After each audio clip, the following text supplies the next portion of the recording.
Hello, everybody. Welcome to the Spurs Five. Thanks for being with us once again on this Thursday evening, assuming that it's evening wherever you are. Thanks for being here. Smash like, subscribe, hit notification bell. I have a guest in my dungeon. What are you doing here? Get off the screen. Get off the screen.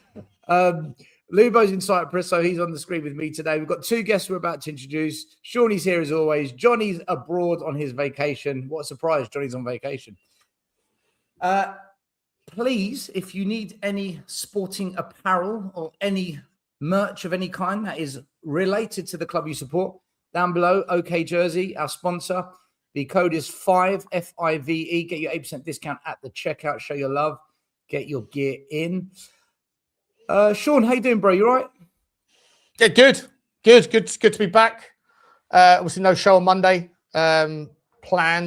Planned absence because it was supposed to be a quiet week, wasn't it? Supposed to be a couple of weeks off, but never a dull day in the Tottenham world. So lots to chew over. Can't wait to. And I'm not the host tonight, so I'm sitting back from the hosting. So it's going to be a nice experience where I can keep my mouth shut and wait to start an argument later. Good to see everybody. That's right, everyone. Delegation Express is in charge. Choo. Right. Normally, we have a doorbell, and I wonder who it can be. But unfortunately, because we've kind of switched the system to use my kind of section of the software, we don't have it. So I'm just going to pretend. I'm just going to make the noise, and then we'll bring them in one by one. So I wonder who it can be. Ding dong. Christian, how are you? Good evening, guys. I'm great. How are you? Good. Yeah, we're good. Thanks for having me on. Really appreciate it. Nice to meet you. In case people don't know you and what channel or pod you're from, tell us quickly, what channel, what you do, so we know who you are. Yeah, so my name's Christian, as you can see, guys. So we've just started up our own pod called Tottenham Touchline with Ferg and Jacko. You probably heard me if you're from the Twitter community, all up on Spaces, ranting and rambling, talking about like I know everything. But apart from that, yeah, guys, just on Twitter and Tottenham Touchline. Welcome to the show. Good to have you on. There is a partner in crime that is joining us tonight. I wonder who it could be. Ding dong. Tottenham Touchline invasion, mate. Big up, Ferg. You all right, guys? Hello to everyone. Oh, good. Yeah, good. We were taking a week off, thinking nothing's going to happen. It's all going to be chill, and then Tottenham being Tottenham, it's been bedlam, hasn't it? So, we wouldn't have it any other way, though. No, it's what we do. We are the media machine that never stops giving. We are the content creation providers for the entire industry. Without Tottenham, I think half the footballing world's got nothing to talk about. So I'm not surprised we are in the media yet again. But let's get straight into it, boys and girls, and all other genders. The big news, of course, the Zerbi finally announced Romano with the bomber. Here we go. 5-year deal. He's the manager of Tottenham Hotspur, the Spurs official website, also announcing that he will be in charge, long-term contract, yada, yada, yada. Look, before we get the ins and outs of it, and before we get into the details of what his career is like, whether he's the right man for Tottenham, is he right for relegation, is he right for a 5-year contract, and all the other bits that come with it, and all the drama that's unfolded online and with the Spurs Supporters Trust and you name it. Initial thoughts, De Zerbi, are you happy with the appointment? Sean, you've often championed how De Zerbi would provide you with superb content, but as a manager, are you happy? Yeah, I think I am. Yeah, I think I am. I don't like I didn't like many of the other options that were available, interims or permanent. I think Pochettino would have been something that would have been more like, I don't know, easier on the tongue, easier on the soul, easier on the mind or whatever of most Tottenham fans, because he was the guy that people haven't gotten over. But what I actually think that to a large section of the fan base that might have moved on from Poch but didn't move on from Ange for different reasons, but I feel like there might be a subsection of the fan base that falls in love with this guy, because of his style of football and his personality. I think it's going to be interesting if you were to make a list of pros and cons around whether he's the right guy, putting aside all of the other stuff with regards to the De Zerbi, which I'm sure we'll with regards to the Mason Greenwood thing, which I'm sure we'll cover at some point. But just as a manager and as a player, as a player motivator, as a guy that can create interesting patterns of football and all that stuff, I'm excited by it. I haven't yet seen the video that dropped this evening. Apparently, in the video that dropped this evening, he said he's staying regardless of what happens, whether we go down or otherwise. If that's true, then I think that's exactly what I wanted to hear. I think he's going to have enough to get us out of it, but there's a long list of pros for me. There's also a long list of cons, more so around the short term, because he plays very complex patterns of play, and to disseminate that stuff in a short space of time where it's going to have the desired impact, I think is going to be difficult. And so in the midterm, in the short term, how does he get that? How does he get across the appropriate message that is going to, like, where he's going to have to sort of, I don't know, dial back his intended play versus the final sort of format of whatever it looks like to get us through. All those things are unknowns, but just in terms of, do I like his style? Do I like his personality? Do I think it's going to be crazy fun and nuts? 100%. But there's lots of pros and cons that I won't go through them all because that will take up everyone else's time. So no, I'm on balance. I think that there's a lot of I understand why people say no to him, but personally I lean towards, I'm excited to see how this one goes personally. Yeah. All right, Sean, pretty much on board. Before we go to the two Daniel Levy lookalikes down below me, we'll go to another Daniel Levy lookalike, Lubo. Hi, good evening, all. How do I feel about Zerbi? Getting used to the idea, warming to the idea. The board have thrown everything into this. They've thrown their lot into Zerbi. 7 games to go. A guy whose tactics are complicated. These players are not going to learn them in 7-8 days before a Sunderland match. But I think for him, I think he is clever enough and smart enough to know that this is a 2-prong attack.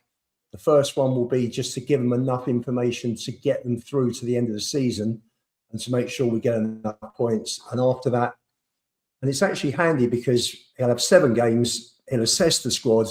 He'll see who he wants, who can play his system on who can't. And he'll work his summer transfer window out, I think, based on what he sees. So no, I'm warming to it, definitely. I agree with Sean. I think the interim situation, we tried it with Tudor, it didn't work. And it's whoever you took on now, it's a risk. But at least with De Zerbi coming in, the players can't turn around and say, well, this guy's not going to be here in 2 months' time. They've got to pull their fingers out and get down to it and work. So no, for me, it's a plus. It's a plus. Okay, Sean and Lubo both seem very happy with the appointment of De Zerbi. Christian, everyone's been saying to me, "Oh, Christian's going to come on. He knows about De Zerbi, Italian this, Italian." Okay, let's do it. So, Christian, you've kind of been built up to be the expert on De Zerbi. What is your take on the appointment? I'm absolutely buzzing, mate. Buzzing. I'm the same as when Conte come in. I'm the same as when Mourinho came in. Another manager that, yes, he's not on Conte Mourinho's level in terms of respect level, but he's definitely getting closer and closer as his career goes on. I think it's a fantastic piece of business that we've managed to get over the line. Manager of his standard shouldn't really be coming to our club in the position we are. And I just think the way he wants to play, the way he likes to play, I just think it will suit what we want in the future. Now, the question that sort of Lubo alluded to was maybe the players right now don't suit, but his job now is to just build them with confidence, try and get something, and then assess in the summer. And he's already said it himself. And another thing that he said that I really got excited about was he understood the situation straight away. He said, we might not be playing the way I want to play straight away, but next season we really will be building into that. So that either suggests to me that, look, we might be a bit more counter-attacking, a bit more fast-paced, which you normally don't like to do. But then next season, with transfers and stuff, they must have some kind of plan for him to come in. It suggests to me that there's a big change coming in the summer, which, as long as we stay up, I'm really excited for. So that's 3 positive green ticks. Ferg, are you going to crash the party? Or are you going to leave it to me? I do worry about the volatility of the man. He's definitely it's going to be box office one way or another. But some of the stuff where he's ordering the player to go out to the shower or on the training ground from that documentary that Amazon or whoever it was did on him, and the way he rows with players, it's going to be interesting because he's got some characters in our club who aren't built for that. They're not really ready to hear that from the manager. In terms of his football, I love the way that Brighton played under him. Marseille, the bits I saw look really good, but I mean, I'm not a big expert on French football. I think we've got to get behind it because we're out of luck now. If he doesn't keep us up, we're down. He said in that interview that he's done with the club that he's here regardless next season. I think he's clearly got what he wants out of the club, milked them for the money. I mean, he's definitely getting paid. But I can't believe he wouldn't have come without assurances that they're going to give him what he wants. So I think he's got way more power than any manager we've had in quite some time.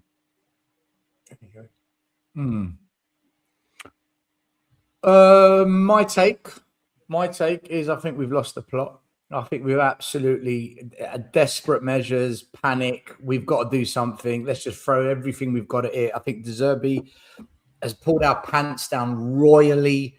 He's got everything he wants. He's in a win-win situation.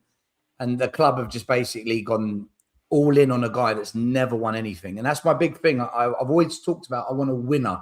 Someone that's got that something about them, and he's not that guy. But having said all that, and I don't think the De Zerbi journey will last more than 2 years. I think it is going to end up in tears. Lange is still here. Vinay's still here. As long as that lot is still here, I don't buy into anything. So if they go, maybe I can lean towards what you just said, Ferg. What you said, Christian, about a big change. But if they're still here, I don't buy any of it. Having said all of that, just as a coach, I agree with what you've all said. I think he's a really good coach. I think his football a joy to watch. I think he definitely will play a brand of football that will win over the Spurs fans. It'll take a bit of time for it to kick in. And I also think that he's actually a half-decent developer of players, something that I haven't seen in a while. I think he will develop players, especially the younger ones. I think he's going to be good for them over time. So I like him as a coach. I like the idea of a De Zerbi. I'm just not convinced by the project with him and with these current boardroom members. So I'm. Who else would you have rather had still? But do you know what? This is the thing, Sean. I'm beyond caring. That's the point. I probably would say De Zerbi or Poch because I know the football's going to be what I want to watch if they hang around and they do get some players that they want. But for me, I need to see what happens with the boardroom, Lange, that's what. Unless that changes, I just don't see how this is going to work. But when you look at the available coaches out there, like he's the best of the bunch. Maybe Maresca's the other one. Probably Maresca wouldn't touch it with a barge pole. But I can't think of who better than him was available, who would come in. Right. I'm with you, Ferg. Like, I 100%, I completely agree with Stelios on the principle that it's going to end in tears. Right? It always does, but especially so with volatile people. And that's fine. I shake hands with that. That's what's going to happen. When that happens remains to be seen. The club have put themselves into a corner 100%, and they've given him exactly what he wanted. The fact that he's agreed no relegation clause, and the fact that he has said today, again, I haven't seen the video because I was on a show, so it's dropped. I've literally come straight from one to the other. So forgive me for my ignorance in this one. But people in the chat were saying he basically said he's going to go down. If we go down, he's 100% staying. If all of those things are true, then what begs the question for me is for him to have sacrificed that in the negotiation when he had all the leverage, what else? What he won in the negotiation on the other side that we don't yet know about in clauses? Is it just financial? Is that why he's got himself 12 mil rather than 10? Whatever. there's definitely going to be some kickers on the other side that he's won on the back of. And a lot of people are saying that he now has essentially not full control, but more control than any other manager regarding transfer strategy. Did you see the piece from I think it was Corriere dello Sport? They basically said that he's like, this is their words, they were comparing him to R. Ferguson and that he'd been given the keys to the kingdom. Basically, that was what the Italian press are saying. Cool. If that's the case, I'm sure, I don't know, still, I'm not trying to tread over your show, but I'm sure we'll come to that section in a second. But all of those things are going to be interesting to see how that pans out in the summer, especially when you've just had the financial results that, on the one hand, you could spin it to be incredibly good with the revenue, but on the other hand, incredibly scary with regards the debt, with regards the operating costs, with regards the inflation and the price of putting on the events, all those things. And it begs the question, how is it that we're going to be able to afford all of the things that he's no doubt demanding, especially if he has the keys to the kingdom? And so it's going to be explosive. But for me, I don't care about any of that right now. All I care about is whether or not the guy's got the gumption to get the right words in the right order and motivate these players with his carrot and stick formation or carrot and stick method. Are these players going to react to him the way that we need them to? Because I think there's a lot of precious players in our squad. And I don't know if there's some of them, I won't name the names until we get to that section still, if you want to go there. But like, there's some players that I think when he starts screaming, yelling and, effing and blinding, there's some players that I think are going to go, fucking, I'm up for this. Let's do this. But I think there's others that are going to go, fuck that. And I hope that doesn't happen in the next 7 games because we can't handle any drama in the team right now. We need people to get on board it. Well, did anyone hear the words from Kevin Prince Boateng about him?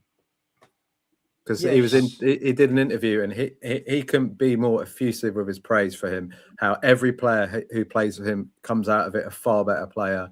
How he's not just the stick. He actually has a great relationship with the majority of the players, puts his arm around them.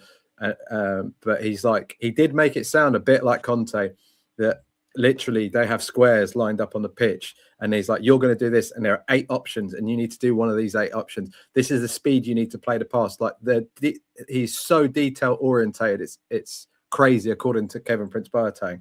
So for our players, that's going to be a huge adjustment, but he hasn't got time to do that, which he alluded to in one of his interviews. He said, like, we're not going to play the way I want this season. This season's just about getting some results.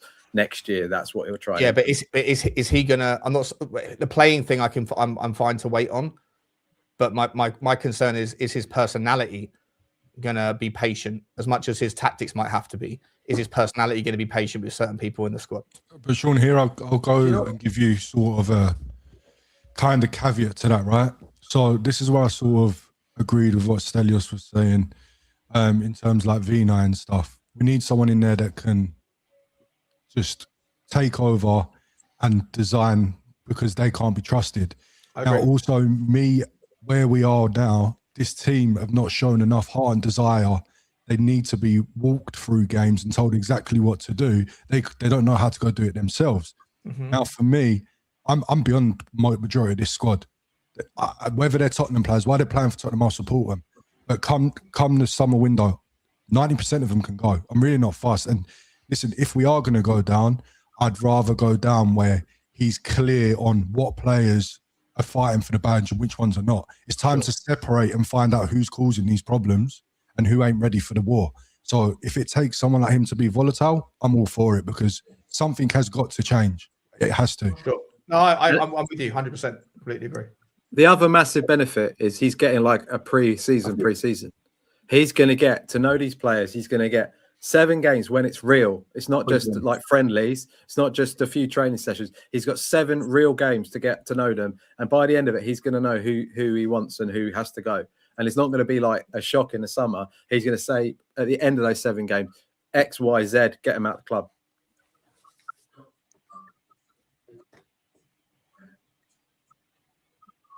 Let me bring Lubo in. I know you want to say something, Lubo. Yeah, no. Ferg, what you mentioned about Kevin Prince Boateng, Liverpool's McAllister said exactly the same thing. He was saying, he went on record as saying that Klopp wasn't his biggest influence in his career. De Zerbi has been.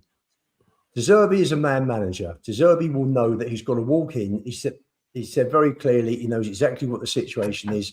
He will walk in. He's got to walk into that dressing room and win over hearts and minds straight away, immediately. So I'm sure he's going to pull back on the aggression. He's going to come in with a loving arm initially and say, right, guys, and he's got to lift these players up. He's got to get their confidence up. They haven't won a league game since December 28th. We're more than 3 months. It's ridiculous. So he's clever enough to know that he can't just walk in, storm in. Listen, Tudor tried it. Zerbi will have seen what Tudor tried. It just didn't work, did it? It backfired badly on Tudor. So, and we had 1.5 decent matches under Tudor out of 7. So I've got every confidence in terms of the psychology of it that De Zerbi will come in and sort it. Can I ask you guys about De Zerbi in terms of results? Okay, we know his teams play good football. We know that he gets them playing a brand of football that wins over the players. We know that players they do develop under him, but it's a results business. Okay, now in the 70 games he was managing in the Premier League, he won 26, lost 25, and drew 19, which is it's not bad. When he was at Brighton, he didn't win his first 5 Premier League games. If he repeats that at Tottenham, we're going to get relegated. Okay. He failed to win any of his first 9 games in charge of Benevento. So his system does take a bit of time before we actually see some results. And he needs to get results. Otherwise, we're going to get relegated. At Marseille, though, he got a really good start. 1 second, I'll bring you in, I promise. Yeah. And then I was about to come on to that, but at Marseille, he did start off better. But where are we at with results? Because when you have a 5-year project, I assume there has to be a trophy at the end of that, if possible. Otherwise, what are we doing with those 5 years?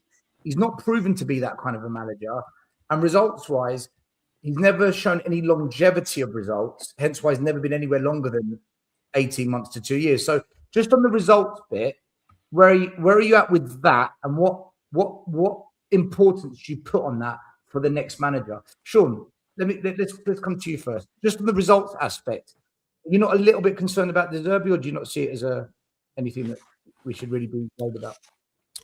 No, not really. I'm concerned about the longevity, but I like the teams that he's managed. If we're comparing like Brighton, right? When he took over at Brighton in 2018, was it, or something? I think it's 18 to 22. Brighton were nothing like the team that they are now. They are where they are, in my opinion, because of what he built, or because of part of the ecosystem that he was an accompaniment to. But winning 25 and losing 24, or whatever it was, and drawing 17 for Brighton, I think that was at the time in the Premier League for all of it, very impressive. Now, obviously, he was a cultivator of talent, and obviously the ecosystem that he inherited, that other managers have also done well at Brighton and moved on, right? So you look at Graham Potter. Graham Potter didn't do well at Chelsea, didn't do well at West Ham. So how much of the De Zerbi story was because of him? How much of it was because of the Brighton thing? Same thing with Thomas Frank, right? Thomas Frank did really well at Brentford, which was like a kind of sister club in terms of comparables.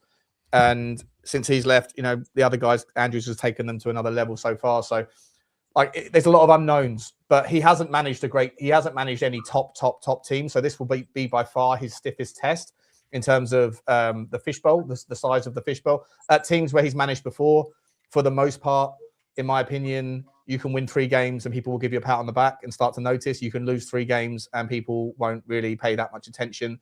And I'd put him in the same ecosystem as like people like Thomas Frank, people like Marco Silva, people like Iriola in that regard, where I'd say, let's see how you do in this level. And I didn't really want a manager like that, because I've seen it with, Pochettino was stepped up and actually, broke out of that bubble.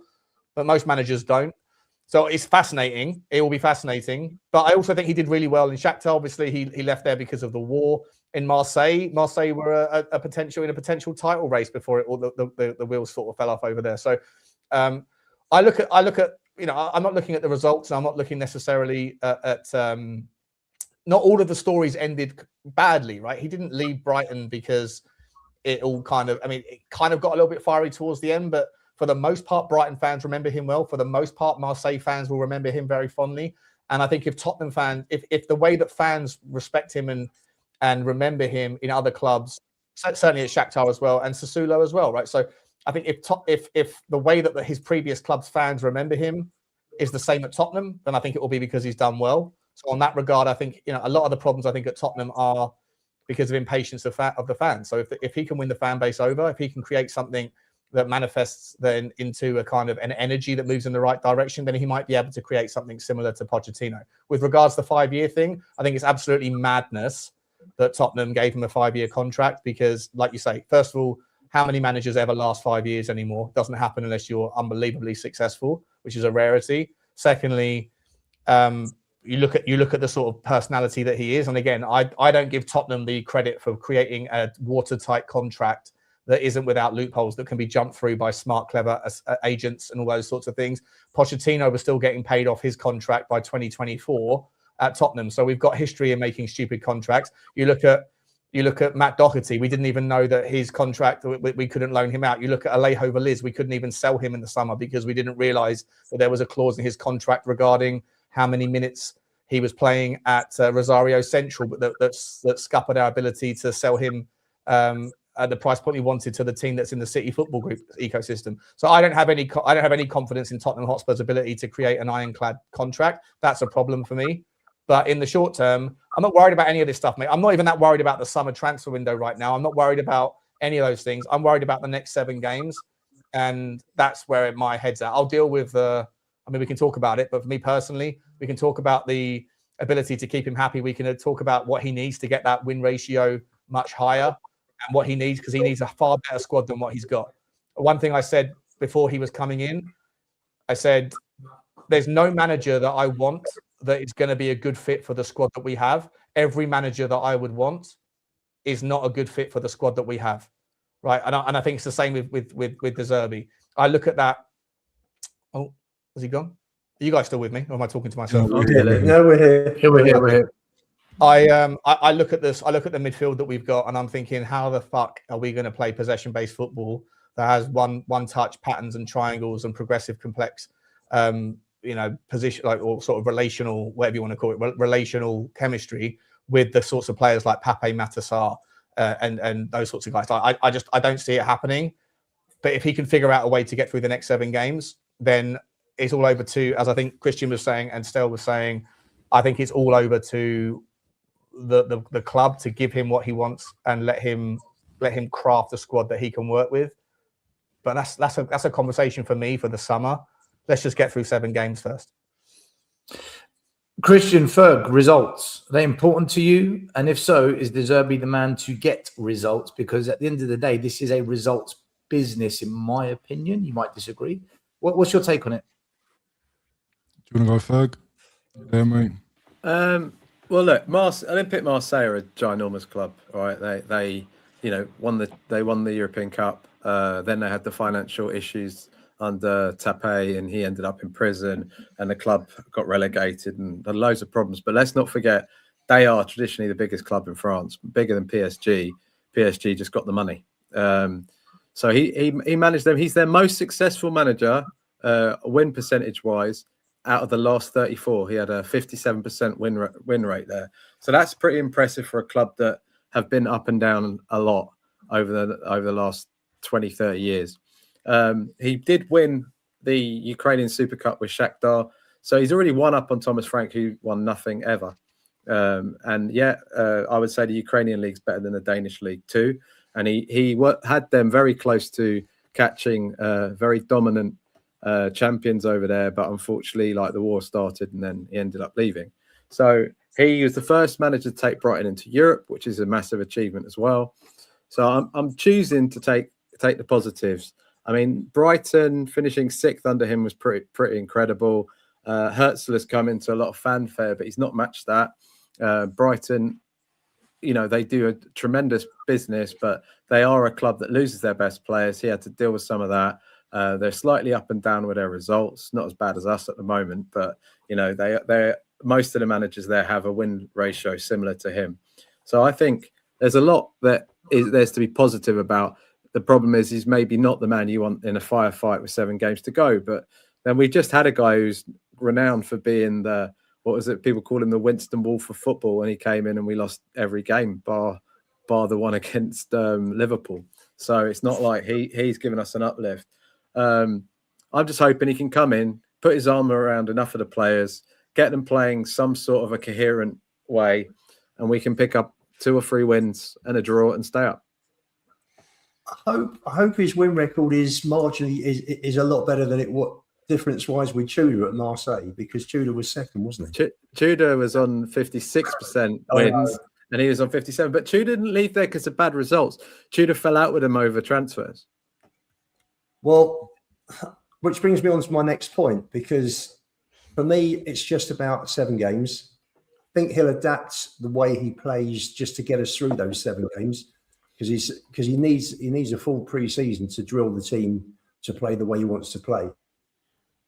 For me, the biggest, you look at the first 7 games, you get through them, you stay in the Premier League. Obviously, the transfer fund, the transfer kiss is going to be wildly different if we get relegated. Looking at the positive, we stay up. The next interesting thing for me will be, in terms of explosions, I think Lang will go. I don't think he'll work with Lang. I think, firstly, I think the Lewises will look at Lang and think, Jesus, we're in this situation. We're on target to lose 250 million in revenue, I think was the conservative value, plus God knows how much on the value of the asset. And they've trusted him to ensure that Spurs are a lot more successful than that. So I reckon that in terms of what Zerbi's put into his contract, I think there'll be a new director of football coming in. I think it could well be someone he's already outlined and already spoken to. Alongside Johan Lang? Sorry? Alongside Johan Lang? Because what I'm worried about is the idea that if you've given over the keys to the kingdom to Zerbi, in all honesty, like, do you even really need Johan Lang? You could employ someone that looks after the women's team and other things instead, right? But like, if you're giving over the entire recruitment thing or most of it to Zerbi, you definitely don't need 2 DOFs, do you? For sure, absolutely. I think Lang will go. I genuinely think he'll go. I think the Lewises have probably looked at his record. Again, Tudor was a Paratici recommendation, and Zerbi's a Paratici recommendation. I don't think Vinay and Lang have been involved in either of those recruitments. So I think the writing's on the wall for Lang. I think he'll go. I'm sure Zerbi, if they've given him the keys to the castle, recruitment obviously is absolutely massive, and I'm sure he's already got someone in line, someone ready to come in the summer, and someone who's probably working on players as we speak. There you go, go. No, I was just go. going to say with the Zerbi thing, in terms of like players and stuff, Sean, I totally get with you in terms of playing with Papa Matasar, and the midfield especially is a concern. But his style of football is a lot shorter passes.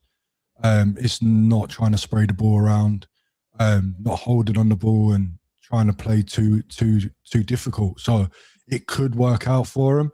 But in terms of just going to Lange and stuff, this is a manager when he was at Benevento, a team that should have never made the Serie A, got the job.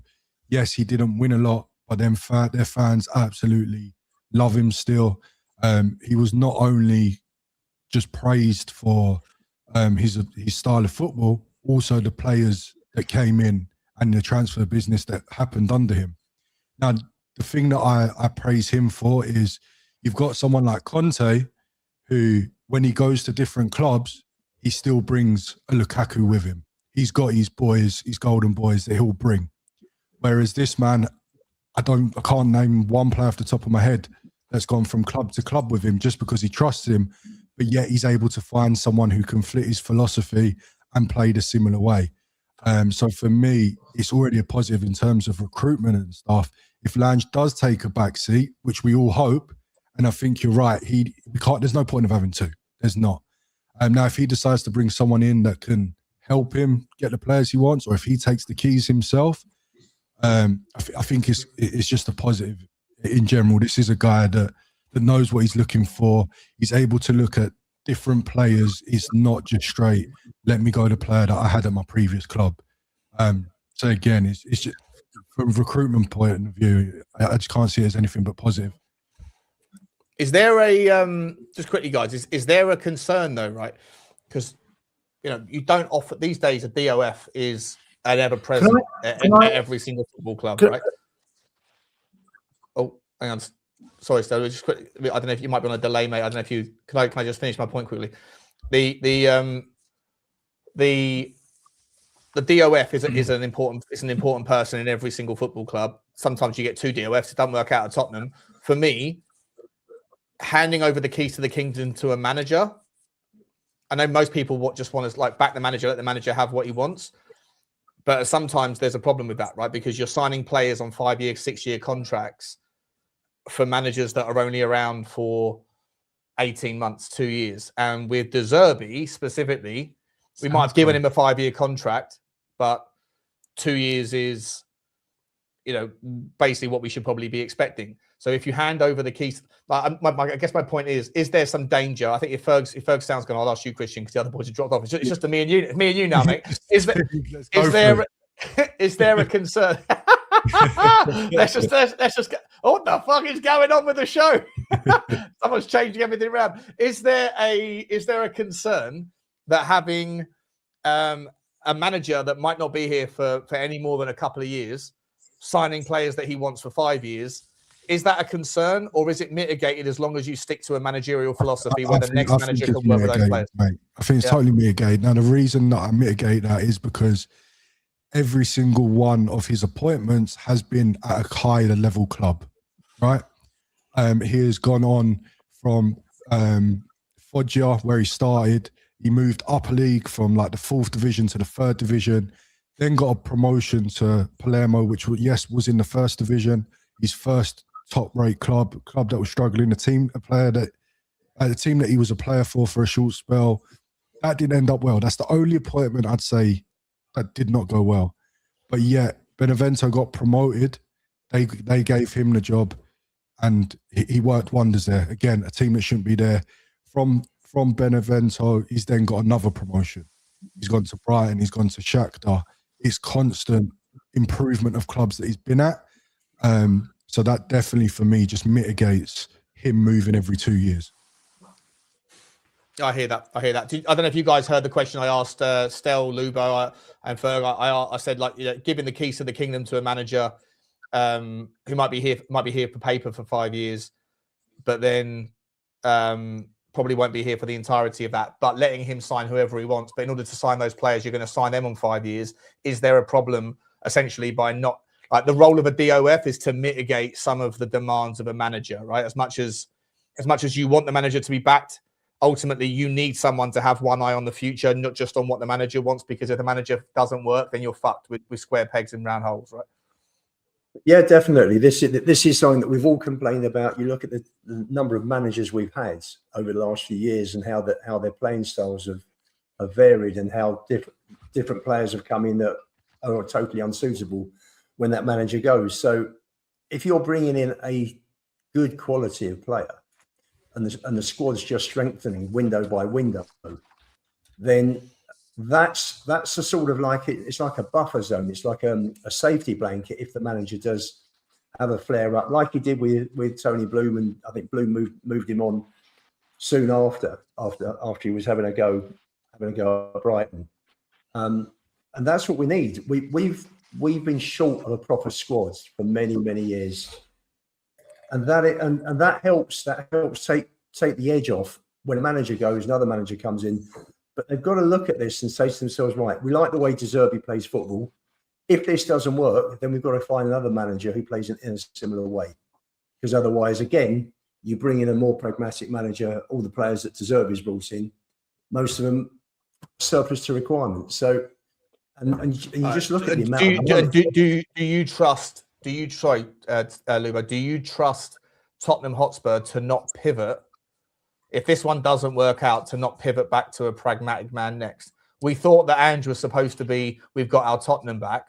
We thought that Ange was supposed to be the last iteration of pivoting. And then as soon as he fucked off, we went back to Thomas Frank and then Igor Tudor.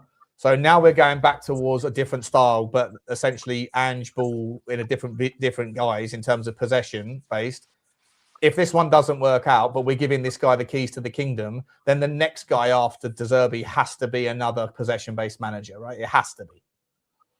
It does. And I also think, Sean, that the financial situation is going to be more and more important as we go through the year. So they cannot afford, just can't afford to get it wrong. The money they have wasted on bringing in the wrong players for the wrong managers, the amount of money they have wasted on compensation payouts to managers in the last, since Poch, I read, it wasn't far off 100 million, I read. It was ridiculous, just ridiculous. So, Conte was, and his crew were what, 19 million? Poch, I think, was 15 million. It's 34 off 2. It's crazy. So there comes a point where the club have got to look at it and think, do you know what, we've got to get a strategy put down, and we've got to stick to it, because the money that we are chucking away in bad players, and you bring in the wrong players, you spend money, you don't get the same money back, you're taking loss after loss after loss. It's unsustainable. So someone at some stage has actually got to look at it and think, we've got to start behaving like a proper football team. This isn't a bit of fun that we can make some money on the other side and everything will be okay, because the money that losses they're racking up, again, as I say, on paying out managers, bringing in the wrong players, is ridiculous. Just ridiculous. We gave Ange 380 million. 17th last year. What are we going to finish this year? 17th, 18th, 16th? I think it's like 500 odd million him and Frank have spent. Yeah. 520 million. We might still get relegated. Let's not take delegation of 500 million. Of 500 million spending, we might get relegated. Plus the money for the manager payouts, plus the manager for all their coaches. Now we brought in another manager. We've paid off another manager. I'll tell you what. So we're going to get onto the financials because it's part of the show. I want to ask, because whilst we're still talking about players, there's one player I wanted to mention, and I want to know your thoughts on this. So everyone pretty much and anyone said this guy's coming back. It's so obvious, yada yada yada. And the reason Conor Gallagher was signed is because Poch wanted him, and the club signed him ready for Poch when he returned. Clearly, that was all nonsense. Absolute media shilling, YouTube shilling, podcast shilling. There's no validity in it now because the Zerbi's here. So Conor Gallagher was not signed for Poch, even though Poch would love the job. He was signed for the Zerbi. So now the Zerbi is the manager. What's your take on the Conor Gallagher signing? Was it opportunistic and not for Poch?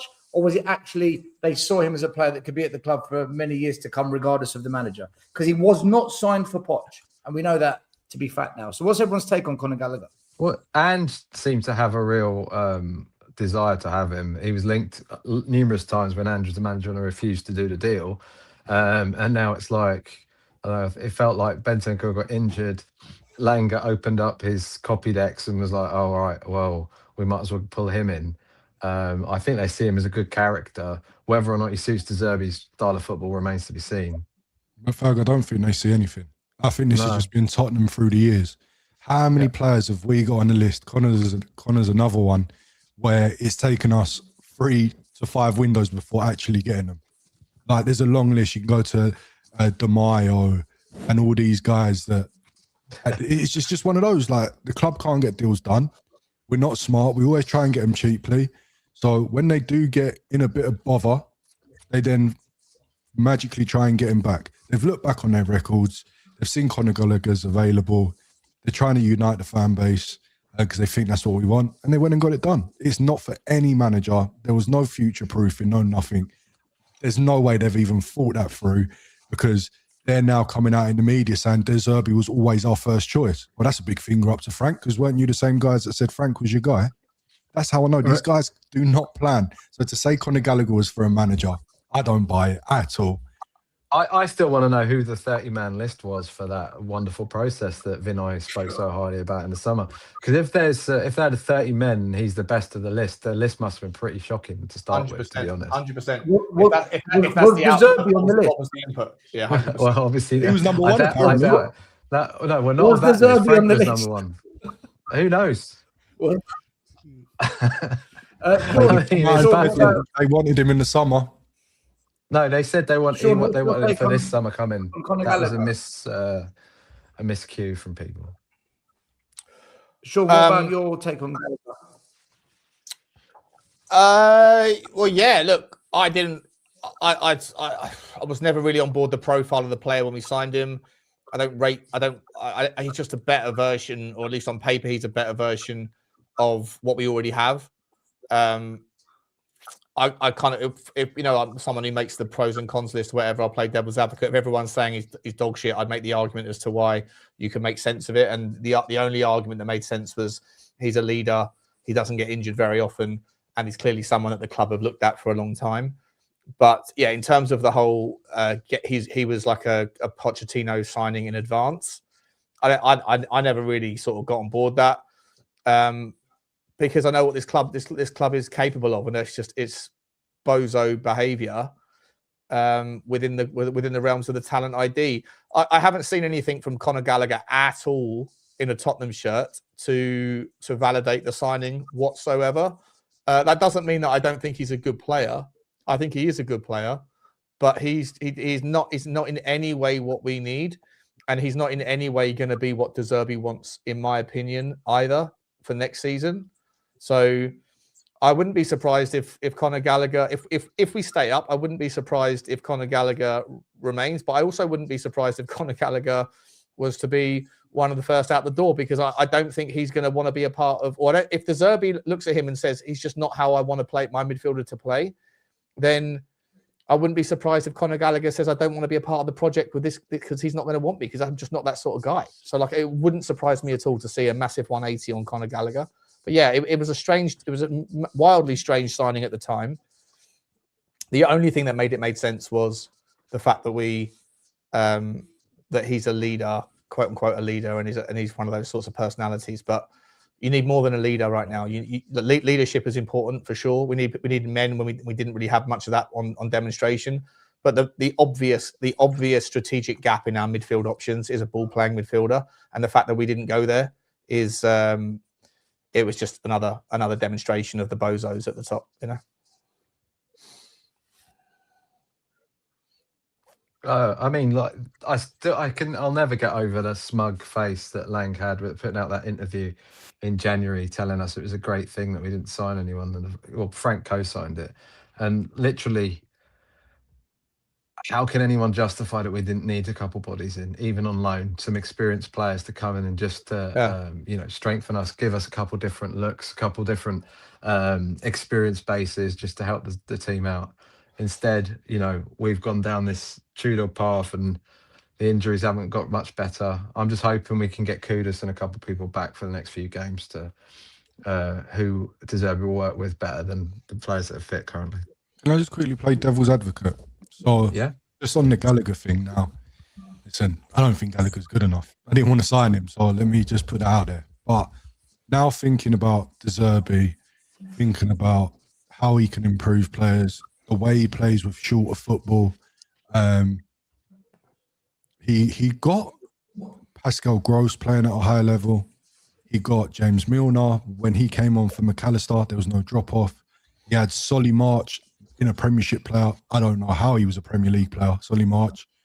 So there's a lot of players out there. Someone like Gallagher just passing it short, with us setting up to invite the team to attack us centrally with the high press, and there's not too much technical ability needed in terms of passing range.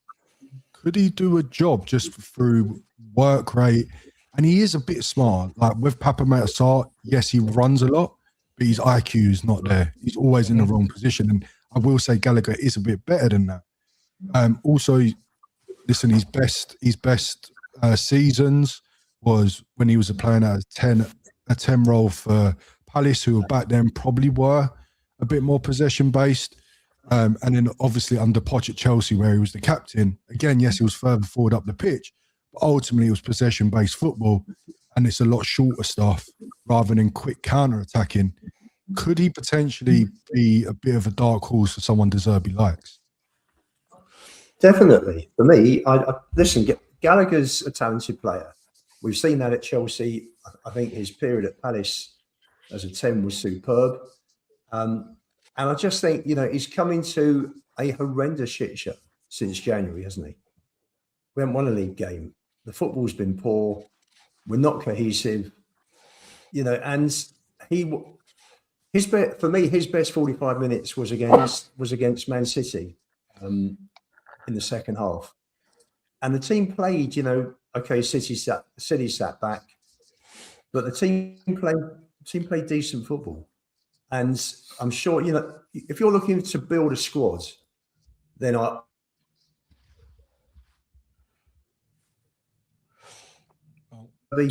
time will tell. But I keep him, definitely. Stel, your internet, mate, is as unpredictable as De Zerbi's future at Tottenham. It's wild, absolutely wild. Listen, let me whilst they're getting back in, let me press mute them until they come back in. I'll take over the hosting for a minute. Lads, let me ask this. Apart from, it's a good point, Christian. It's a good point, mate. I just personally don't see it working with Conor Gallagher under how I perceive De Zerbi to play. Obviously, you make a good point about the short passes and stuff. I'm not sure. I find the whole Conor Gallagher thing odd. I think we're on the same page potentially with Pape Sarr, generally speaking. Although again, I think you make the point that short passes are not the same as the expectation of sprays and plays into the channels. So let me ask you guys this then: what players do you perceive to be the beneficiaries of a De Zerbi ball model? Versus which players do you think are going to be exposed by De Zerbi as maybe not in the initial short term? Maybe he's not going to lose his rag with people immediately because, like we all said, like maybe he's got to dial it back a little bit. But by the summer, who are the players that you think are going to be people that are happy and more engaged with a De Zerbi system rather than a Thomas Frankenegg or Tudor model? And who are the players that you think that that De Zerbi's going to sit there and say, yeah, you're never going to work for me. You're never going to work for us. To be honest, the big question's the midfield. I think he's not going to like majority of those players. I think he'll like Archie. Bergvall needs to be a little bit smarter with his passes. Sometimes a bit reckless, holds on the ball a bit too much. But that could be just his age and no one really teaching him and showing him what to expect. So maybe those two. Listen, if Bentancur was the original Bentancur we bought, he would have loved him, but he's not anymore. I don't think he'll like Paulinho too much, and I don't think he'll be a big fan of Sarr. Funny enough, the players that he'll probably like the most are the ones that are injured. I think he'd like Madders. He'd like Hulu. I think Xavi Simons is going to like spread his wings and fly? I think he would, and the reason why I think so is the way Trossard played under him. Trossard got a hat-trick in his first game against Liverpool, cutting in off the left, giving him a bit of that freedom, starting wide. Xavi can do that. I think the problem is that we've given him a number 10 role that has to sort of come and help defensively, where, listen, when he's at Holland, when he was at Red Bull, he was starting on that left. Yes, he came inside, but we can already see he's much better starting on the left and receiving the ball and then cutting inside when he decides to, rather than have his back to goal. So I think he'll if he's still here, there's links to Barcelona and stuff saying he wants to force a move out if we get relegated. Who knows? Funny enough, I think he would like Sousa. I really do. Just because he technically looks good. He will invert the fullbacks a little bit, but nothing crazy like we saw under Ange. Nothing crazy. If Destiny comes back fit, potentially another good mix there. What about Matisse Tell? Do you think Matisse? So you're saying that you might see Xavi? You don't think Matisse Tell is going to benefit? I think I'll be very wouldn't be surprised if that left forward role was either Madders. It'll be rotated between Maddison and Xavi. Okay, interesting. Sorry, Stel. I know you're the host, mate. I was just sort of whilst you took over whilst you guys were having internet issues.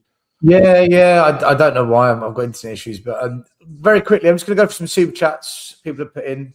It's coming up to an hour. Thank you everyone for watching. By the way, smash like, subscribe. Make sure you follow the two boys down below as well.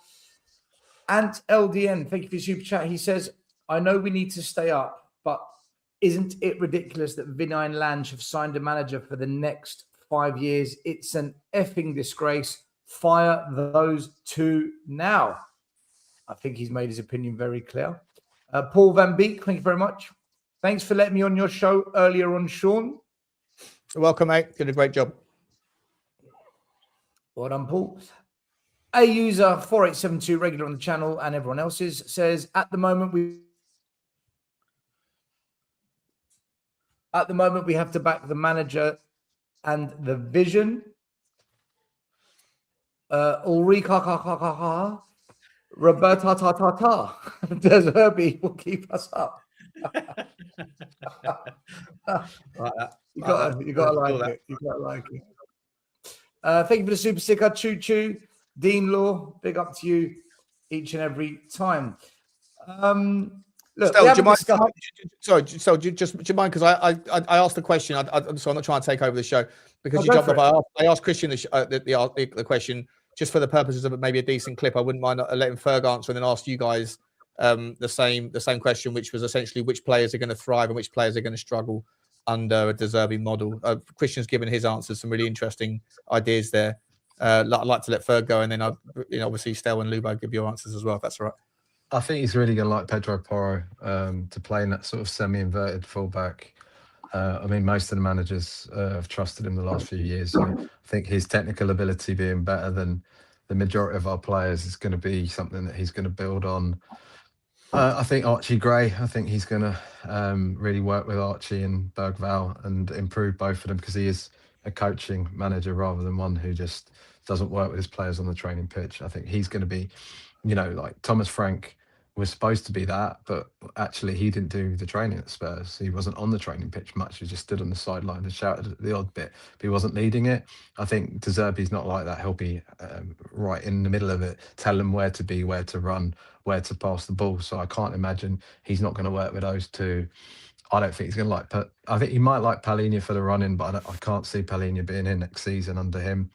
Ditto Vicario. If Vicario recovers from the surgery quick enough, it might use him for his experience, but I don't think he'll want him. I think he'll probably want a ball-playing goalkeeper. I mean, when is it Brighton? He put Steele in, and Steele was like a journeyman goalkeeper, but his kicking was really good, so he placed him in goal for a good spell of. What we're saying, the return of the Kinski, yeah, the rise of Antonin. Is that what we're doing here?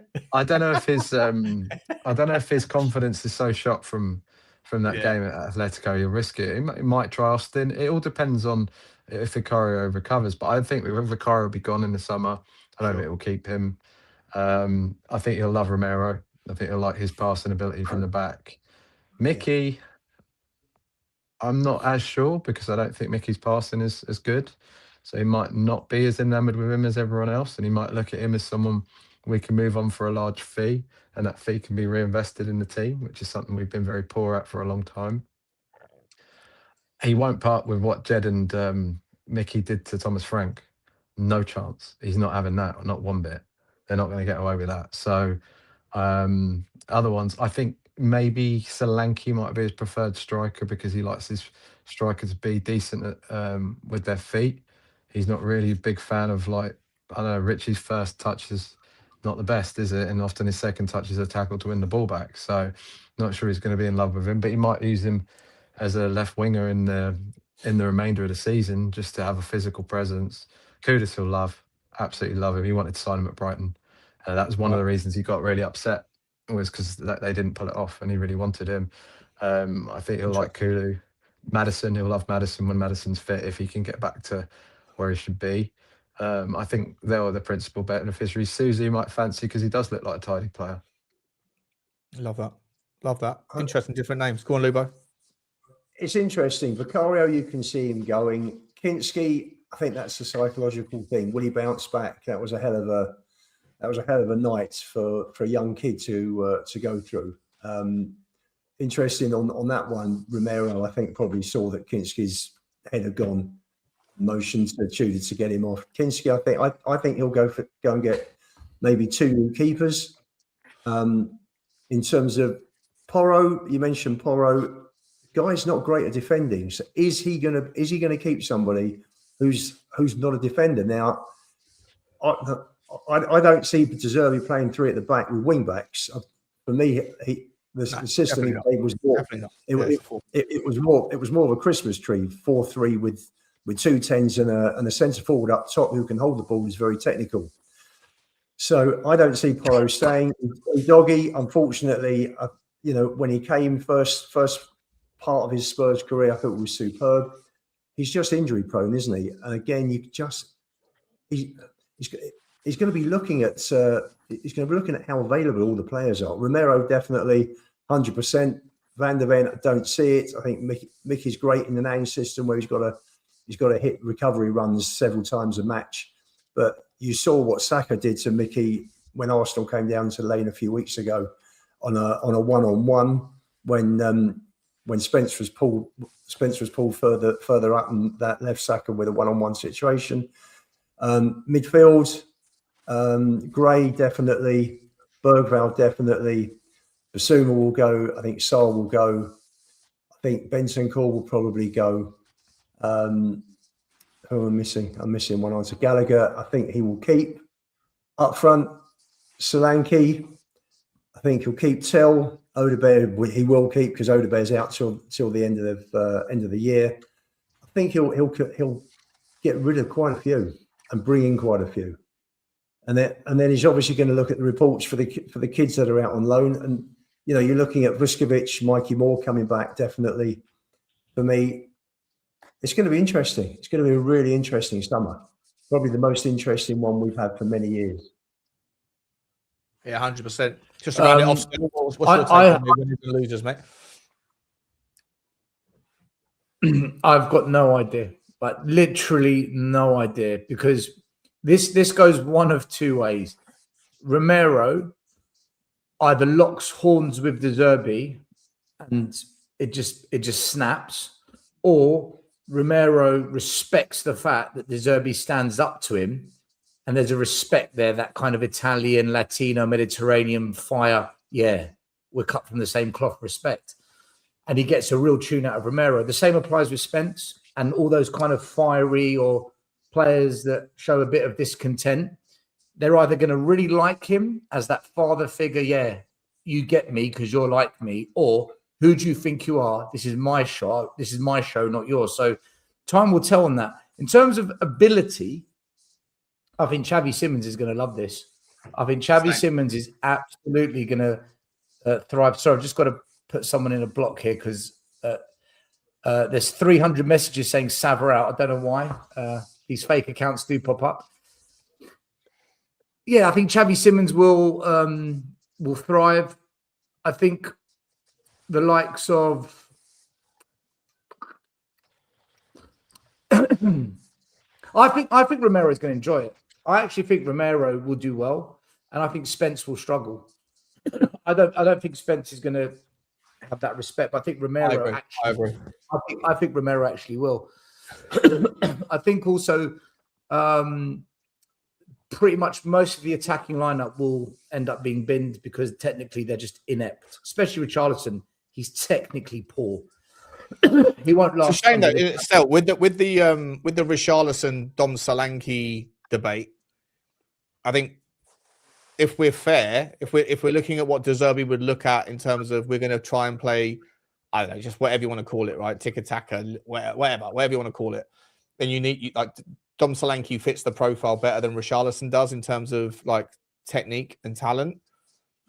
But then you're also facing 7 games where you need everyone that's up for it, and you've got relegation Richie, which is like, Clark Kent to Superman. And I don't know whether or not is there any scenario where you think De Zerbi is going to look at that and think, I want that sort of guy in for now. For now, I think Richie's my guy more than Solanke because Richie's shown something. Sean, you got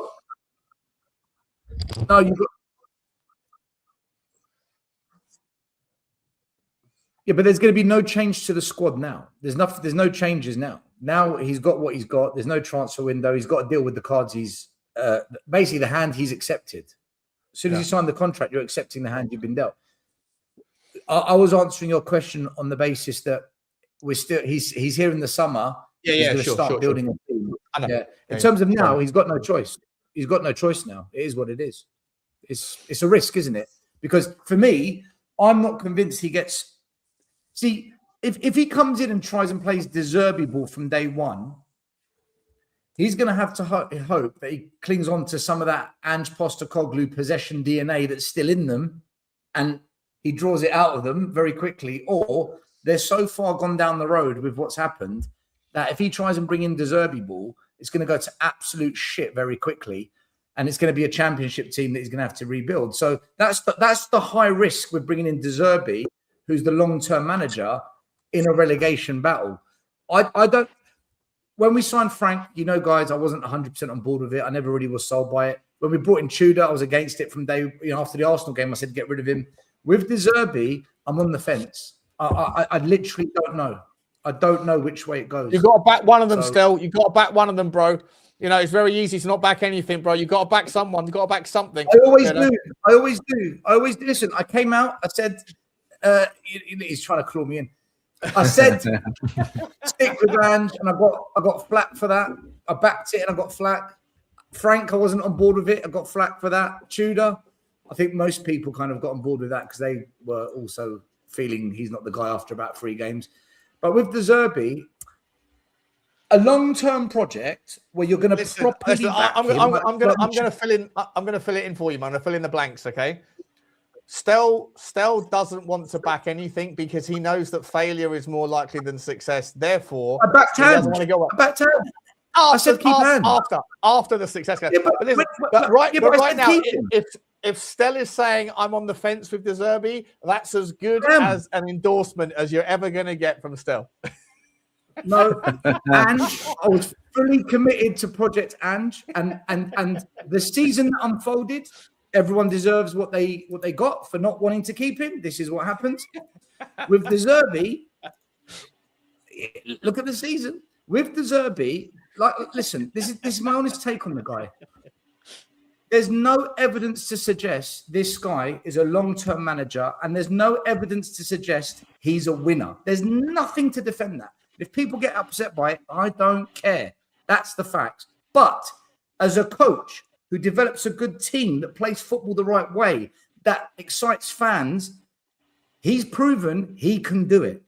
So the question is, can he be De Zerbi at Tottenham, but go to the next level that he's not been to, and for the board to back that?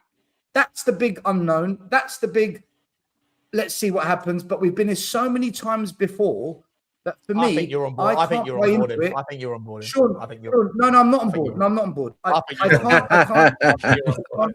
You don't want to say it, but I think you're on board. You're more on board here than you have been for anyone for a long time. Come on now. You think a lot of things which you're entitled to, but you're also often wrong, which I have to point out to you.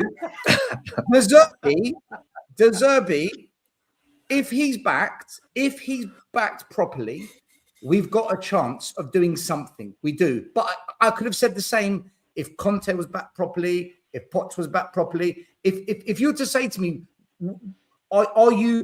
is De Zerbi your number one choice? No, I wanted Glasner. I really wanted Glasner. But I'm not against De Zerbi. I'm not against it. I like him as a coach. I'm just concerned about the longevity of him and whether the club is going to back it. So, again, I think, Christian, you touched it. Lange and Vinay have either got to clear off and we get proper people in to run this project, or Lange and Vinay, if they're still here in the summer, they've got it all to prove to us fans. And if they don't, we know how it ends. So, Sean, I think by the end of the summer, I think we will be able to actually gauge the true direction of this. I think it'll be. You can't wait till the fourth quarter to jump on board, mate. You can't wait until the team's in the Super Bowl. Go Kansas Chiefs! You can't wait for that bollocks, mate. You got to make a prediction now. Are you on board or are you not on board, De Zerbi? Come on, bro. I think De Zerbi's gone in 2 years' time. That's not the same. That's not the same question. We all think that. We all think that. We all know that. Of course that's inevitable. I'm not letting you fucking. Yeah, but I answered you guys at the beginning of the show. I said it's down to the board. It doesn't matter who the manager is. You can put anyone in charge. You can put Pep Klopp. It doesn't matter if they're going to do what they do every summer window. It doesn't matter. Why that token also. It doesn't matter. If Ben Davies gets another new contract, it doesn't matter anymore. Right. You know, these things have to stop. These things must stop. Still, you want Glasner. Why is Glasner leaving Palace at the end of the season? Because he didn't feel that Paris has backed him. It's happening all over. Yeah, which is why I said it doesn't matter what manager you get. It's down to the board whether they're going to back a project, because we were told, like you said you would have got on board. You said you would have got on board Glasner. No, I am on board with Glasner. I wanted Glasner as the manager of Tottenham, but at the same time, Sean, I don't believe it works under any manager with ENIC. You know. Listen, if you want to get into the ENIC argument, you know where this ends up, right? I'm trying to avoid it. The positive I'm looking on, and I might be completely delusional, is that they seem to be giving him a lot more backing than they have Frank, Ange, or Tudor. And based on the fact is, the fact. Well, firstly, they've given him a ridiculous contract. They've given him a ridiculous contract, which money talks. Yeah, they've paid him £12 million a year for 5 years. Money talks. You know that's desperate. You know that's it's desperate. It is desperate, but it makes me think they're so desperate not to mess this one up that they might get out of the way a little bit and let him make some decisions rather than let the Chuckle brothers, Vinay and Langer, make the decisions any longer. So they do you trust Langer and Vinay? No, that's what I'm making. They might get out of the way. But this is where I agree with Sean a little bit, right? Because you can get out of the way, but you can't leave it purely down to the manager to make all the decisions. You can't do that. There must be a plan from above so that there's continuity afterwards. So they need to influence it to some degree, but at the same time, the manager needs to have more of a say at Tottenham. But if he has complete say, that's also a bit. See, what we need, guys, is a proper director of football, like a proper director of football. We all agree, and then everything else will sink. And Lange is not that guy. I'm sorry, Lange is not that guy. He's not. Know that. Yeah, but if he's still here, but he's not going to be here. But you don't know that. He will not be here. How do we know that? Lubo's saying it. Jeff has told him. I'm very. You said Poch was coming back. You said Pochettino was coming back. Jeff told him. Poch isn't back. You know. Well, the thing is, still, it's a bit like Michael Corleone. Sorry? I was saying it's a bit like Godfather Part 3. They always get you. Just when I thought I got out, they pulled me back in. And that's what they've done to us again. No, you. Not you. Not me. Oh, no, don't point to it. Don't point. You. Yeah. You. Listen, very simple. If you were running a business that was worth billions and you put people in charge who were jeopardizing the value of your asset by potentially 50%, would you look at them and think, oh, I'm going to give you another chance next year? Or would you say, sorry, guys, enough's enough? That's it. That is it. Let me ask you guys a question, seeing as you're trying to pin me up against the wall. Let me pin you up now a little bit here, right? I'm not trying to pin you up against anything, mate. Just asking you to go fucking fence. Just trying to get you off the fence. I'm going to try and pin you up, though. Right? I am. So, if what's more important for the 5-year project? Okay, let's assume this is truly a reset. This is it now. Let's pretend that we always do. What's more important? If you had to pick one denominator as the most important factor for this 5-year project, is it the manager or the football director? Director of football for me. No, not both. I said which one? You've got to pick one. No, I think you've got to have the right person as director of football. If that's the way you're going to do it, or you need to just go down the football manager route. But modern football's not working that way anymore. I mean, in England, the managers still have slightly more sway than they do in Europe. I mean, the sporting director makes all the decisions in the majority of the European clubs. I mean, Barcelona, the manager might be the manager. He doesn't choose the players; he gets given them. So, for me, I'd rather have a really good director of football, but I don't trust that they have any competency in choosing one. I mean, Sebastian Kell doesn't fill me with massive confidence that he'd be the right man for the job. I think Dortmund seem like they've got worse since he was in that position. There's talk of the guys at Chelsea. I've forgotten his name now. Win Stanley. Yeah, Win Stanley. I mean, please. Isn't he Graham Potter's mate? You know, mate, we're definitely getting relegated. Probably even down to like League One. So in a sense, I do believe that is the most important role. But when you have like Coco the Clown in charge of the club and his mate, what are you going to do? You have to get a good manager that can work. Like Poch managed to do amazing things at the club in spite of the people around him. Hold on a second. Poch, for the most of his period at Spurs, he had Paul Mitchell, who was very good. He didn't. Paul Mitchell wasn't there for very long at all. He left within 18 months. It was mostly Steve Hitchen. He signed most of our best players, though. Yeah, and then we had Steve Hitchen. Right. Yeah, and then it began to fall off. Correct. Then it began to decline. Correct. Steve Hitchen was in situ far longer. Yeah, and that's why it began to fall off a cliff. So let me ask you then, why, if you say you're, on board with Zerbi and Zerbi, yeah, you're excited, yada, yada, yada, but I wouldn't say excited. I do think football directors are most important, but my problem is I don't trust Vinay, the Lewis family, or any of them to actually choose a good football director. Ferg, here's a question for you. Yeah. I know but how can Zerbi be successful then if he hasn't got a football director to support him with the assets he needs to build the project? Because he'll bring a director. Just quickly, guys. That's my hope. Guys, I think you guys might be on a slight delay. Christian was just in the middle of half a sentence there. Sorry. Christian said anything for ages. Go on, Christian. Sorry. So this whole conversation about who's more important, director of football or manager, right? It sort of takes me back.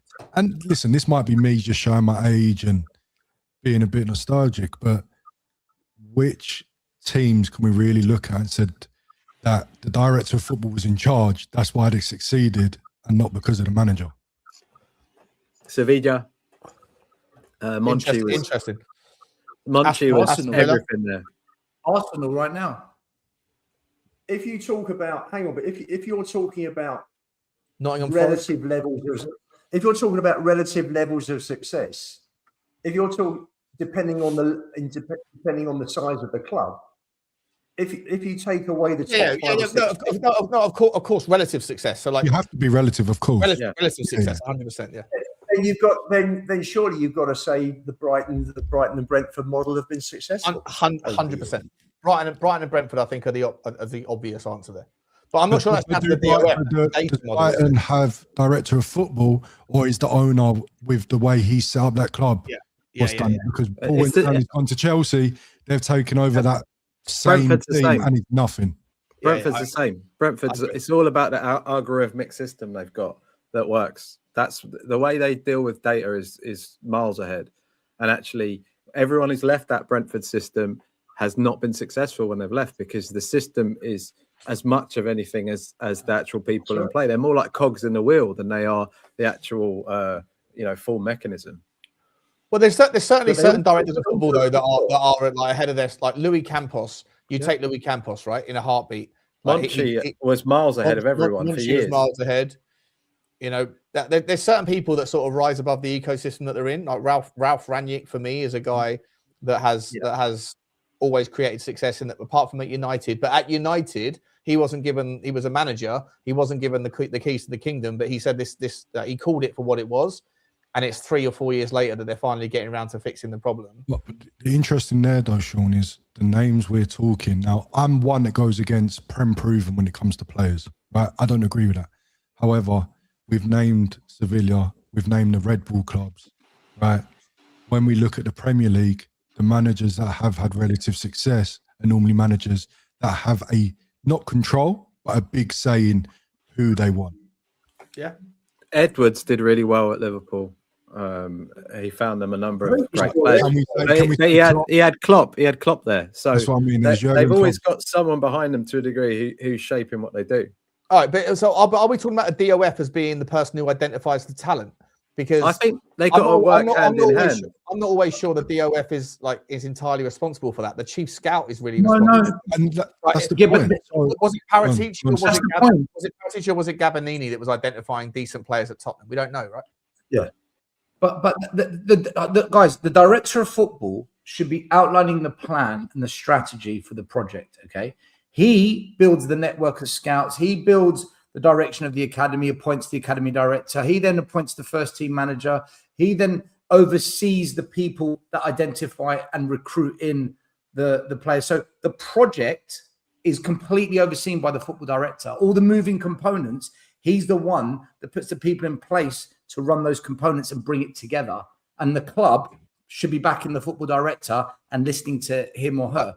So the football director, to Christian's the one point, that appoints people in a proper club. That's I hear you on that, but to Christian's point, has there ever been a successful football club that's had a top quality director but not a top quality manager? I think, is that what you're saying, Christian?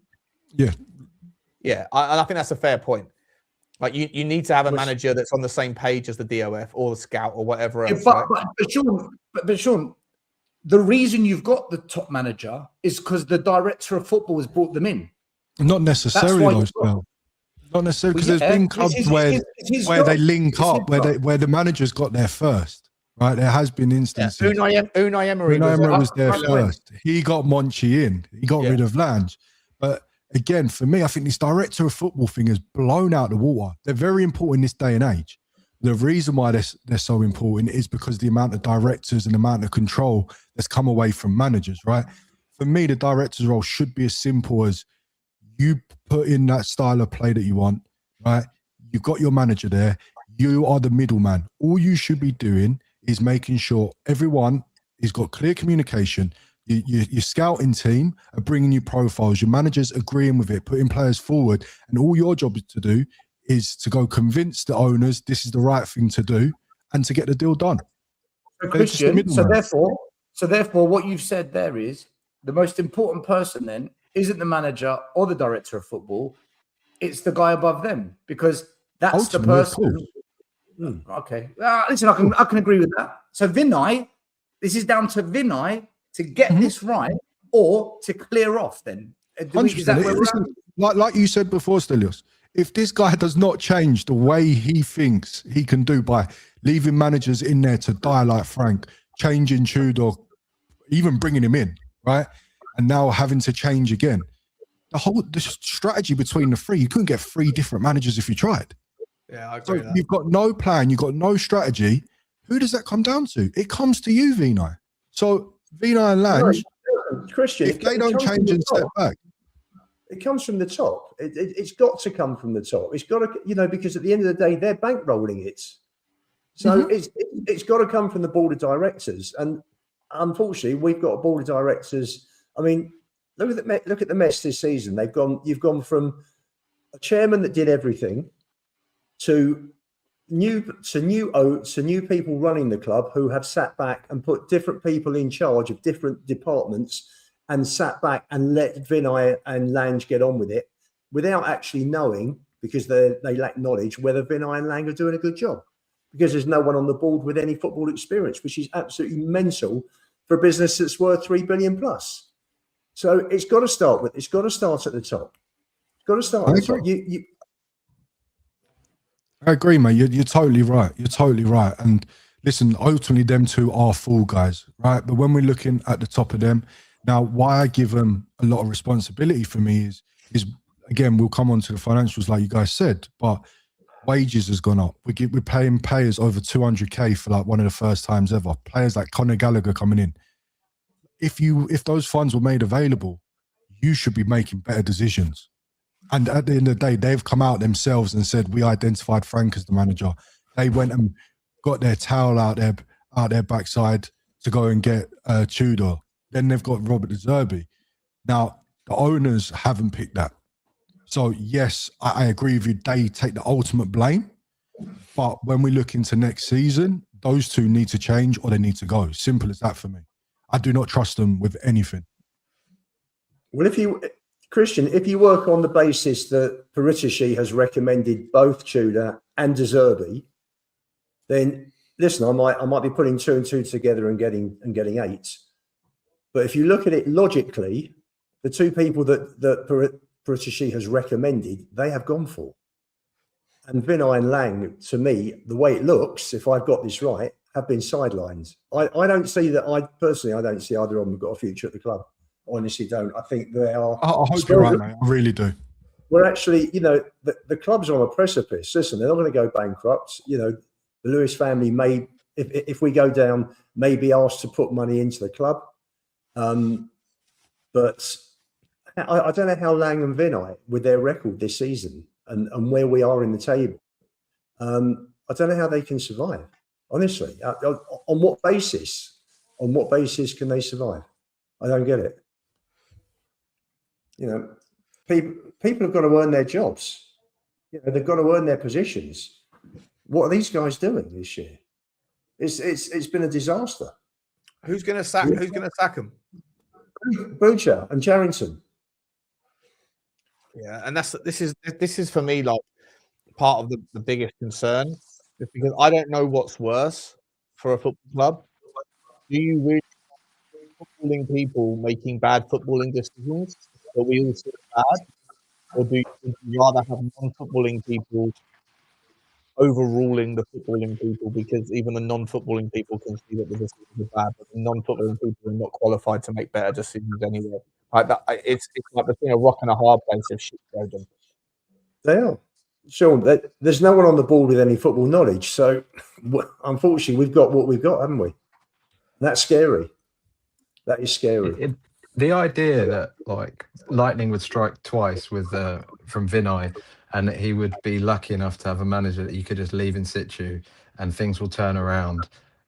Like, it's just maddening. And the fact that he allowed that to go on so long, it was clear about like the Forest game when they whooped us 3-0 away. It had to end then. But instead he left it and he left it and he left it. And I don't know whether that's just, the experience that happened at Arsenal. He's like, oh, it must turn around because Thomas talks a good game. But I think anyone with half a brain could see that it was dead in the water weeks and weeks before it was. But it just seems those two were just being stubborn. Maybe Zerbi wouldn't talk to him. I'm not sure exactly what happened, but we need someone more decisive, far more decisive than they've shown this season. Well, Lang and Vinay wanted to keep Frank there till the end of the season, so that's why they didn't go for anybody else. And the crazy thing was that beginning of January, if you're going to keep Frank back in, and they didn't either. Didn't back him. January window was a disaster, and Frank was out 11 days later. 9 days. And to Stel's point, not having a strategy is it's so disastrous because these clubs that are mentioned and being held up like Brighton, Brentford, they do it's an evolution, not a revolution. Why do we just keep like flitting from one style of manager to another? Yes. We're not building a squad that can be kept going by bringing in another manager who plays somewhat similar. Instead, we're veering from one thing to the next, and we've done it for years and years. That's why we've got this mishmash squad. It's never changed, has it? When's it ever changed? Well, look, let's wait until the summer, because we'll find out what's actually happening with Vinay and Lange and what division we're in and whatnot. So the summer will begin to tell us a bit more. Got a couple of super chats here, and then we'll go on to the next topic. Ice cream for Stel. Thank you, Molo. I do like vanilla. Chirps 1, 2, 3. Let's go down the rabbit hole, Shawnee boy. Sean? Yeah, I'll bring the rabbit hole back. I will bring it back soon. It's a difficult time to be doing conspiratorial content. It's a dangerous time to be voicing opinions about that stuff. So it will come back though. Don't worry about it. It will come back. Appreciate you, Chirpsy. Appreciate you, mate. Make sure you subscribe to our channel, like, notification bell, give it a tap, and also the Tottenham Touchline. Go and follow Christian and Ferg. Links down below. It's in the chat as well. Go show your love to those two chaps. We don't have to do this topic, but we haven't done the topic. So you can decide if you want to do it or not, or we can just give it a miss. The anti-De Zerbi noise, the Spurs Supporters Trust, Women from the Lane, what they've said. Do you want to talk about it briefly, guys, or do you want to give it a skip? No, I'm happy to talk about it. Well, more so about the Supporters Trust thing, I think, than we've all got our opinions on the Okay, right, let's get into it. Let's do it. Yeah. Let's do it. Okay, so the Spurs Supporters Trust have publicly come out, and the BBC reported it cannot support the Zerbi appointment. 10 days ago, the trust put out this tweet: all together, always. So a contradiction there, or is the sentiment against Zerbi that strong? Simon, who's a friend of ours, he's been on some of our channels. He got a response from the trust, and basically the trust emailed him saying that, I hope Simon doesn't mind me saying this because he did share it with everyone in the WhatsApp group. They took the action they did based upon what some of their members told them, not all. I know you're a member. Yeah. Some of you here are members, Ferg. You weren't consulted on this. And they told Simon it was on our reflection that we took this stance. So their reflection, not the reflection of the members. So look. Here's today's letter. I can read you out today's letter. All right, Lubo's going to read out today's letter, and then we'll discuss it, whether or not we think this was a wise move, whether it was a move that they had any right to make, or whether they've completely shot themselves in the foot and they shouldn't have got involved in this, which is kind of what I was saying to Roy last week. All in or nothing. Sean's got his donut outfit on, so we know what he's going to say. Go on, right, Lubo. You read out the letter from today, and then we can all discuss what's happened. All right. Basically, like some backgrounds. The trust board, without actually going out en masse to all the members for their views, worked basically on a few people that had contacted them about Zerbi and their displeasure at Spurs employing them. And they went ahead and they had a vote amongst the committee, and they voted nearly unanimously to send a letter to Spurs. They got horrendous blowback on social media. And this is the letter that's come back in response to that. We're writing to you following our statement on the appointment of Roberto Zerbi, which we received a number of reactions, both in support and in opposition. That's sort of stretching it a bit, bearing in mind, I think, virtually, I mean, they got absolutely hammered. We're carrying on. We'd like to clarify our governance, as some responses requested further detail on our approach, particularly regarding our democratic processes and consultation with members. We consider transparency to be absolutely key in our dealings with our members. We're the only democratic body representing Spurs fans and the only one accountable to members who actively shape our work. The board is democratically elected by members at the annual AGM. We're all full members invited to vote for those standing for election and to nominate themselves and others to stand. Alongside the process, we publish an annual report that outlines the trust impact agenda. And sorry, Lubo, are you going to read out the whole thing? Because that's a lot. It's a lot. Basically. Is that a conclusion? Going past it. Right, let's cut to the chase. No, it's not that. It's not that long. It's not that long. Just bottom line of it. With regard to our statement. With regard to our statement on Zerbi's appointment, prior to the announcement, we were contacted by a number of members and supporters who asked us to raise their concerns with the club. We took this along with our reflections on how the club's values and the 5 principles of ownership were being upheld by the club into our decision making. The board determined they were not. Our aim was to challenge the club and the newly appointed manager in a way that would clarify that position. We felt, based on the feedback we were receiving, that this was vital to ensure the fan base would feel heard. What's the last paragraph? Just the last paragraph. No, not second to last. Second to last. No, they just talk about remaining committed. That's it. Takes your words there, Stel, and it just carries on reading anyway. It's a lot of fluff. It's a lot of fluff. It's a lot of fluff. Basically, bottom line is, no, the third one, it's the third paragraph up. We appreciate all the support and constructive criticism we have received in this instance, and we'll consider and reflect on the opinions of our members and other Spurs fans at our next meeting. And that was basically what it was. So they were just at the end of the fucking day, right? Let's just call a spade here. Sure, they were justifying their right. They were justifying their right to take certain members' opinions on board. But they took a vote. They took a vote as an 11-man committee without considering the 20,000 members who pay Correct. to be represented by them, right? And their Correct. justification is that they are representative democracy. So the same as politicians that preach a manifesto and say, we won't do this, we will do that, we promise to do this, we promise to do that, and then don't do anything like it when they get into power, and then say, well, the reason why we can do what we want is because manifestos change when times change or whatever else, and blah, blah, blah, blah, blah. End of the day, you know, we don't work for you, we work for other people. It's a joke, right?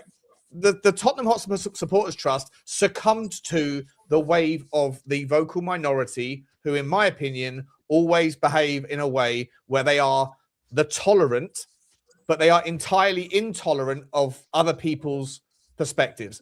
And it's a political appeasement process. If these guys are the first ones to come and they're being noisy, you know what? We don't want to upset. We don't want to offend. Let's just sort of go with that wave. I think it's a fucking joke. And the fact that they said in their statement that they are the only elected representative of Tottenham Hotspur fans, you know what? Therein lies the problem. There needs to be other democratically voted in representatives of Tottenham Hotspur, because for me, they pushed and they crossed the line on this one. They went far too soon, and now they're trying to wiggle themselves out of a sticky situation, but they didn't listen to anyone. They didn't even ask anybody's opinion. They waited until the noisy ones got involved. And listen, forget however you particularly feel. I've got my stance, but that's not the point. If you are the Supporters Trust, you have to represent all supporters. You should have sat there in the immediate initial instance and said, this is an appointment that is clearly got mixed opinions.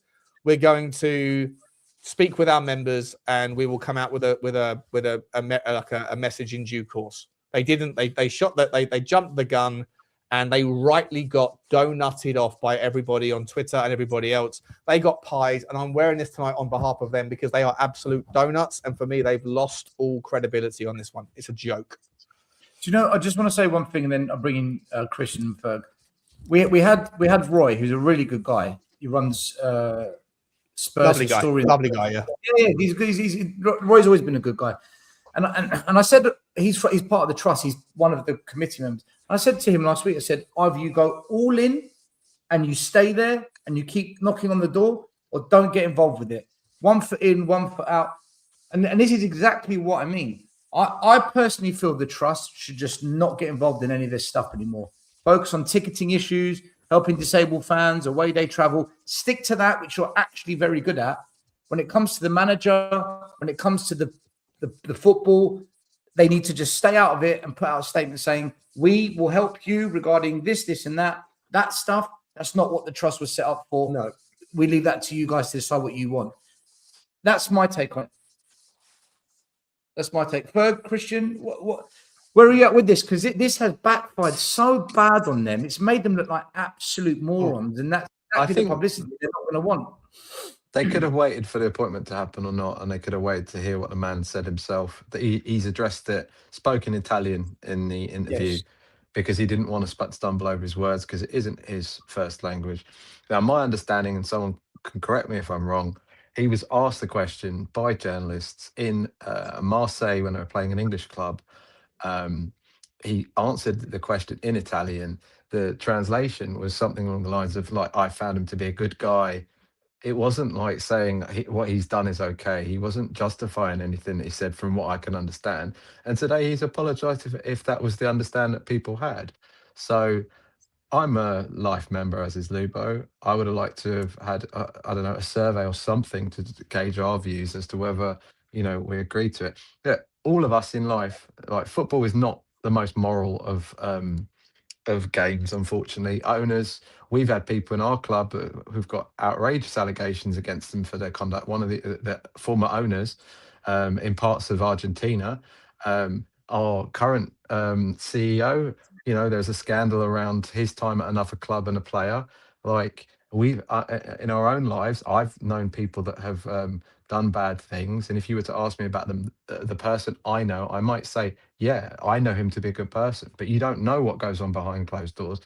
I mean, I certainly don't justify any of the allegations and what happened. I mean, it's completely abhorrent to me as a parent to a daughter, but I just don't see that what Zerbi has done is what he's been accused of per se, and he's already apologised if it was seen that way. So I think it's a bit of a non-story, and people have jumped the gun. And unless someone can prove to me otherwise, I think the trust have acted outside their remit completely. And they weren't the only group as well who did, were they? It's been dealt with today with the interview, and I think everybody should have waited until this interview was broadcasted, and he came out and he answered everything. And why not go out, send an email out to if you've got 20,000 members, go and get how they feel, gauge how they feel. You've got 20,000. Even if 12,000 come back, you go out, you give it 3 days, people come back 3 days later, and you've got 10, 11, 12, 14,000 people that have replied. You've got a big percentage, and you know exactly how your members how your database wants to vote. So they should have waited. Zerbi was coming. They knew this question would be brought up. He's dealt with it now. He's answered it. There was absolutely no reason for them to start firing off letters or to the club or statements. They're just, I don't get it. I don't get it. Sel's right. They've got a remit. The trusts are good for certain things, and they should stay with that.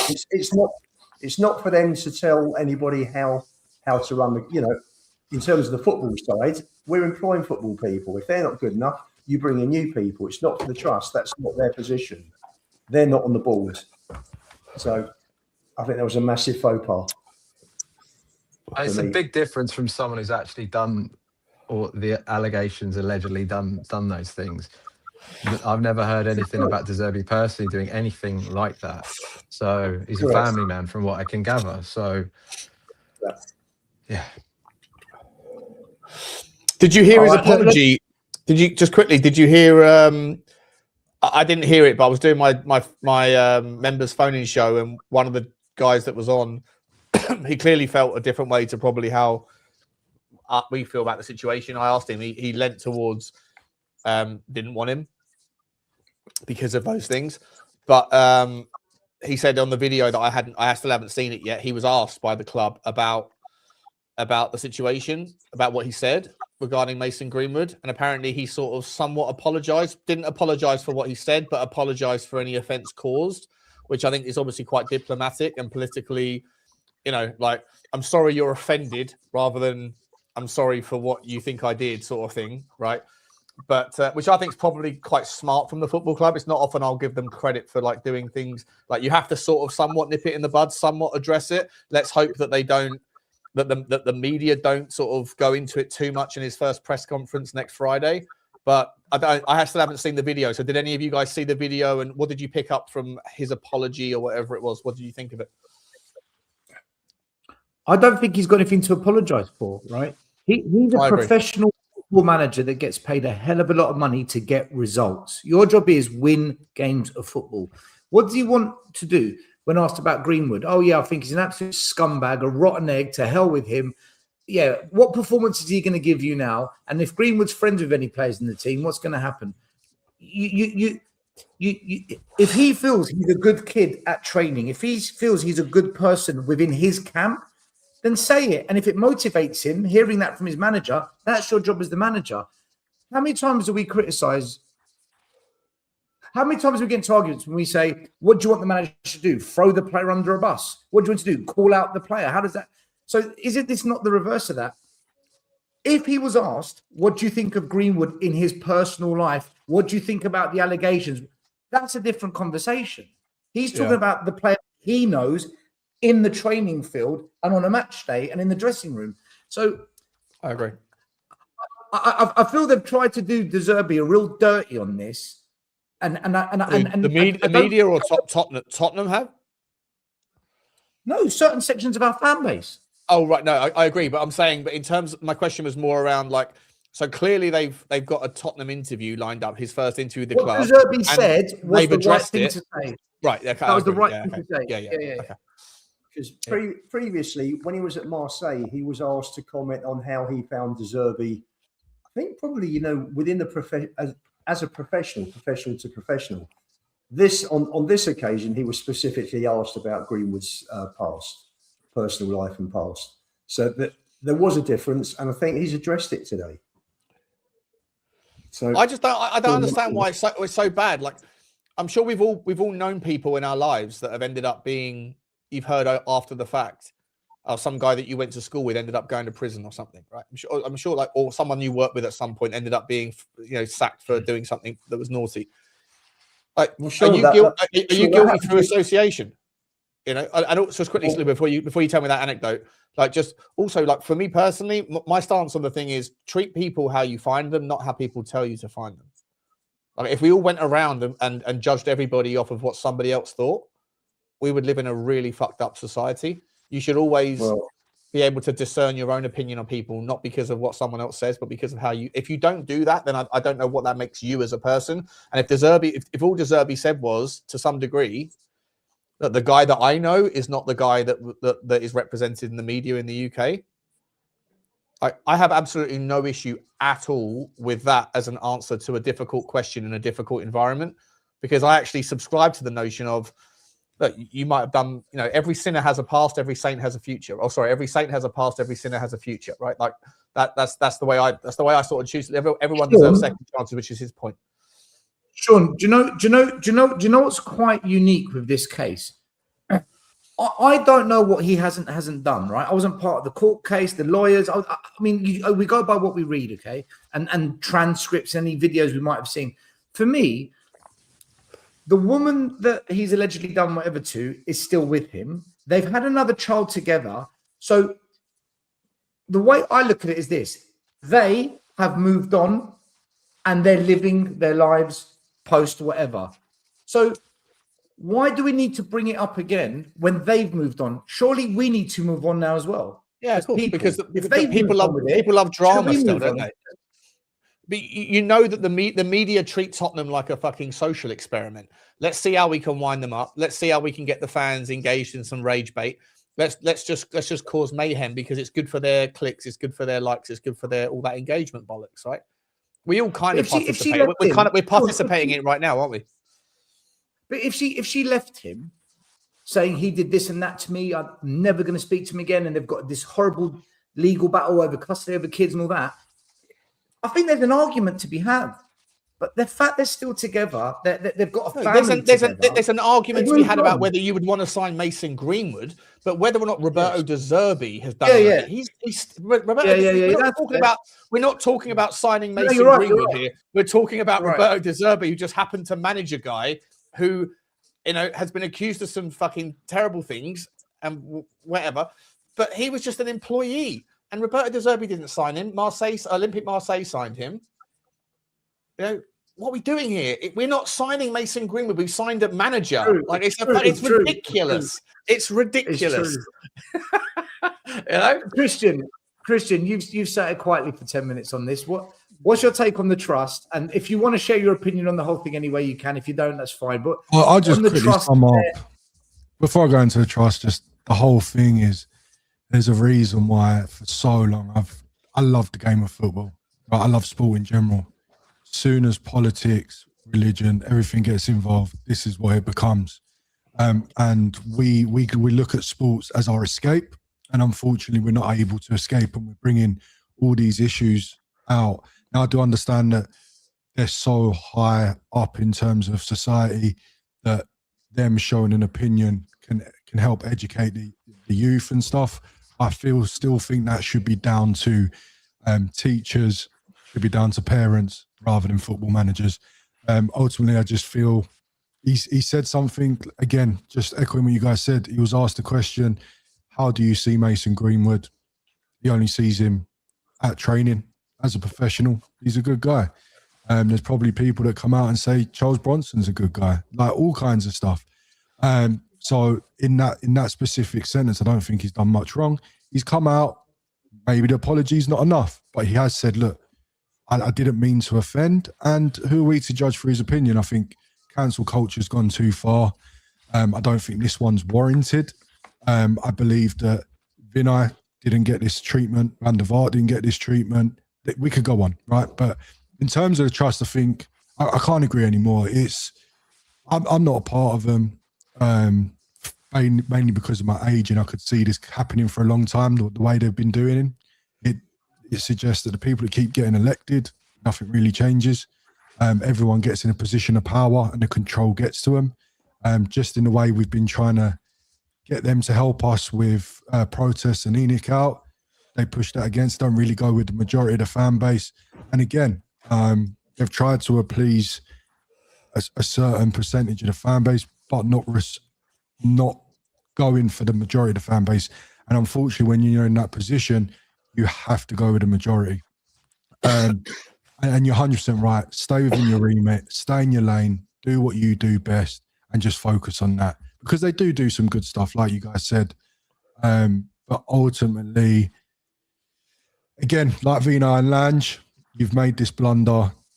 I don't know if it has to go back to a vote for the supporters, because their job could be untenable at this stage. You've made a big decision, and you've got big backlash. Now, if you are a democracy, you need to be able to say, right, do you want me to carry on in this role, or do we go to elections? And that's what I think should happen next. I heard a rumor today, again, don't want to share the source, but I heard a rumor that there's a few people that have resigned from the trust as a consequence of this. I wouldn't be surprised. I don't know. I don't know. Unlike Christian, I don't know any of the people. You know, I enjoyed meeting Roy the other day. He's the only person I've ever met from the trust, and he was a really nice guy. So there's nothing personal at all. My thoughts on that stuff. But I heard today that a few people might have resigned. Do you remember a few years ago when the trust made a comment? It's when Kat and Martin were running it. She made a comment about Spurs fans saying things they shouldn't say at Liverpool Way when Spurs fans were singing songs about signing on and whatnot. And she publicly said, you know, she's against. She basically slammed it publicly, and the Spurs fans backlashed at her saying, "This is banter. This is what we do. What are you talking about?" Off the back of that, there's a lot of negative press around them, and then it wasn't shortly after they changed the people that run the ownership. Running the trust. I wouldn't be surprised if people do step down, because when you get such a big public backlash, you lose support. So I wouldn't be surprised if they do. But again, it's rumors. The problem is though, right?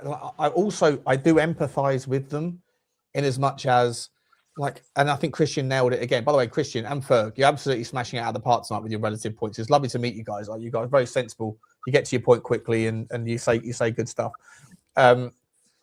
I think there's a really good point, right? Like, when politics and religion and any of that stuff gets involved in football, you're immediately going to invoke people that are encamped in certain positions. Like, what I've seen on Twitter the last 48 hours has been absolutely mental. Like, mental. I've seen people that are friends becoming enemies over this, and people that are enemies becoming friends over this. I've seen people that Brexit. Yeah, no, it is exactly right. It's like Brexit. It's like the I won't go into it. There's any number of examples of things where you could relate it to, and so the Tottenham Hotspur Supporters Trust are obviously under pressure. So I do empathise with them, and I just like I empathise with Change for Tottenham for the difficult position that they put themselves, or they didn't put themselves in, but that they were kind of caught up in with regards a minor detail in relation to this stuff, which is how to handle the fact that they represent ENIC out, but yet they decided to get on board the bus parade, all that stuff. Like, whatever you do, if you're in a position of influence in something like Tottenham, as an example, and then suddenly encamped opinions get involved, you're never, ever, ever going to win. You're never going to get it right. Now, do I agree with what Tottenham Hotspur Supporters Trust did? No. What would I have done? I've already said. I would say they should have taken a step back, put out an initial statement saying it's controversial, mixed opinions. We're going to reach out to our members, and we'll come back with it in due course. When they came back in due course, they would still not please everybody. There'd still be a hell of a lot of people that would have an issue with whatever they said, because they have to pick a side in the argument. Whichever one they pick, they're going to not represent a part of the fan base. So, it's a very delicate topic, and none of those people are, as far as I understand, none of them are experts in, relations like with of how like nobody gets that shit right. The UK government doesn't get that shit right, and they employ people that are like consultants in those regards. Like nobody gets this stuff right because you can't please everybody all the time. I think the important thing though, Sean, as well is if you are going to go, because I understand the position and getting out a survey. Listen, I think it's quick, but the logistics of it to get everyone collate all the data might be a bit harder. But to say no to a manager straight off, what I would have been more understanding of is if they released a letter to say we are going to ask the Zerbi and the board to release a statement to clarify the situation, so we could actually hear it from them rather than saying fact out, no, we're against it. Let the man explain. Let's see what comes from that, and then we go from there. Okay, And and then I hear you. culture. I hear you. Just sorry, just super quick. Just one pushback on that question because I hear you, mate. Great idea. But he's come out with a statement tonight. I've literally come from one show to the other, so I haven't had a chance to look at Twitter. But I guarantee you, there's people on Twitter right now that are arguing about whether or not what De Zerbi said was satisfactory. Guarantee it. You're not going to please anybody on this topic. No, of course not. Of course not. This is the problem with the culture in football, that you're asking these managers. It was a bit like when Thomas Tuchel got asked all the questions about Abramovich. He's a guy working for someone. He probably hasn't I thought about half of the things that were going on, and he had to answer the questions. Ryan Mason, when the Super League debacle was going on, had to come out and talk about it. It's slightly unfair that the manager's always the point of call for these things, and actually the executives should be coming out and justifying their actions. And the other thing, morals, they're not like a binary thing. There's always a degree, if we're going to make someone guilty by association, there's always a small degree of separation between something morally wrong in someone's eyes and a person. If it's a sponsor being a betting company on a shirt, that's already a questionable thing for a lot of people. 100%. You know, 100%. There are it's such a complicated issue, and it's very hard to actually be just a bit nuanced with this stuff. And I think people need to take a step back. And it's a guy who said a thing about a player who plays for him, who was signed by his club. Maybe he had a say in signing a player. For all his foibles, a good player. I mean, I wouldn't want him at Tottenham after what happened. I couldn't allow that. But De Zerbi himself has not been accused of anything. But with what Stelios said, real quick, sorry. What Stelios said earlier about upsetting the players, and he was just doing his job. People understand this is not just a Mason Greenwood thing. This manager could have had his whole team, because let's not forget about the banter and look at back how Marseille were called Prison FC because how many players they'd signed that had sort of some kind of thing going on in their previous life. Yeah. The whole thing is that as far as the trust is concerned, they've got to stay out of it. That's not their remit. They're not there to make opinions on who the club bring in as a manager. It's as simple as that. If their remits and they've got 20,000 members, then you put a poll out for your 20,000 members, and then you go back once you see what they want. But unfortunately, Lubo, what happened? All right, but Lubo, but what happens, Lubo, if they put out a poll to their 20,000 members and it's 55? I put out a poll on my channel yesterday, not about De Zerbi. I put out a poll about would you be okay signing Mason Greenwood? Right, sure, and I can answer that. There was 700. Well, quickly. So there was 750 or 800 votes on would you be okay with Tottenham signing Mason Greenwood, and 56% were saying yes. And I was like, I'm sorry, I can't. I'm not co-signing that. I don't know. Not for me. As good a player as he is, not for me. If you asked 20,000 people, Lubo, and 10,000 people or something like it said not for us, and 10,000 said he's fine by me, then what do the trust do? Sure. I hear all of you on the let's slow it down and go and organise ourselves. I can answer this, right? You often, or no, not often. You've once said to me, Stel, you're a good speaker, right? It's how you speak. I'll say it again. You are a good speaker. Thank you very much. So, if they were to put out this statement, for example, we the trust want to show that we are unhappy with the appointment of Zerbi on the basis that we have asked our members, and of the 20,000 we asked, 15,000 responded.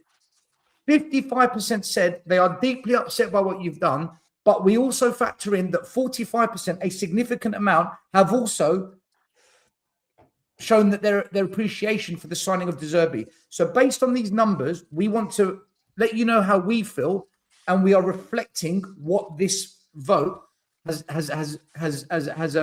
how the vote went. Essentially, show them that you've got numbers to back it. Show them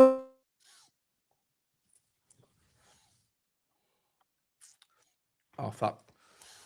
I know what you're saying. He's basically saying... We've gone on a wing and a prayer and just try... Sorry, mate. You still there? Sorry, bro. You still there? Yeah, we're back. Oh, sorry, yeah, go on. Say your point again.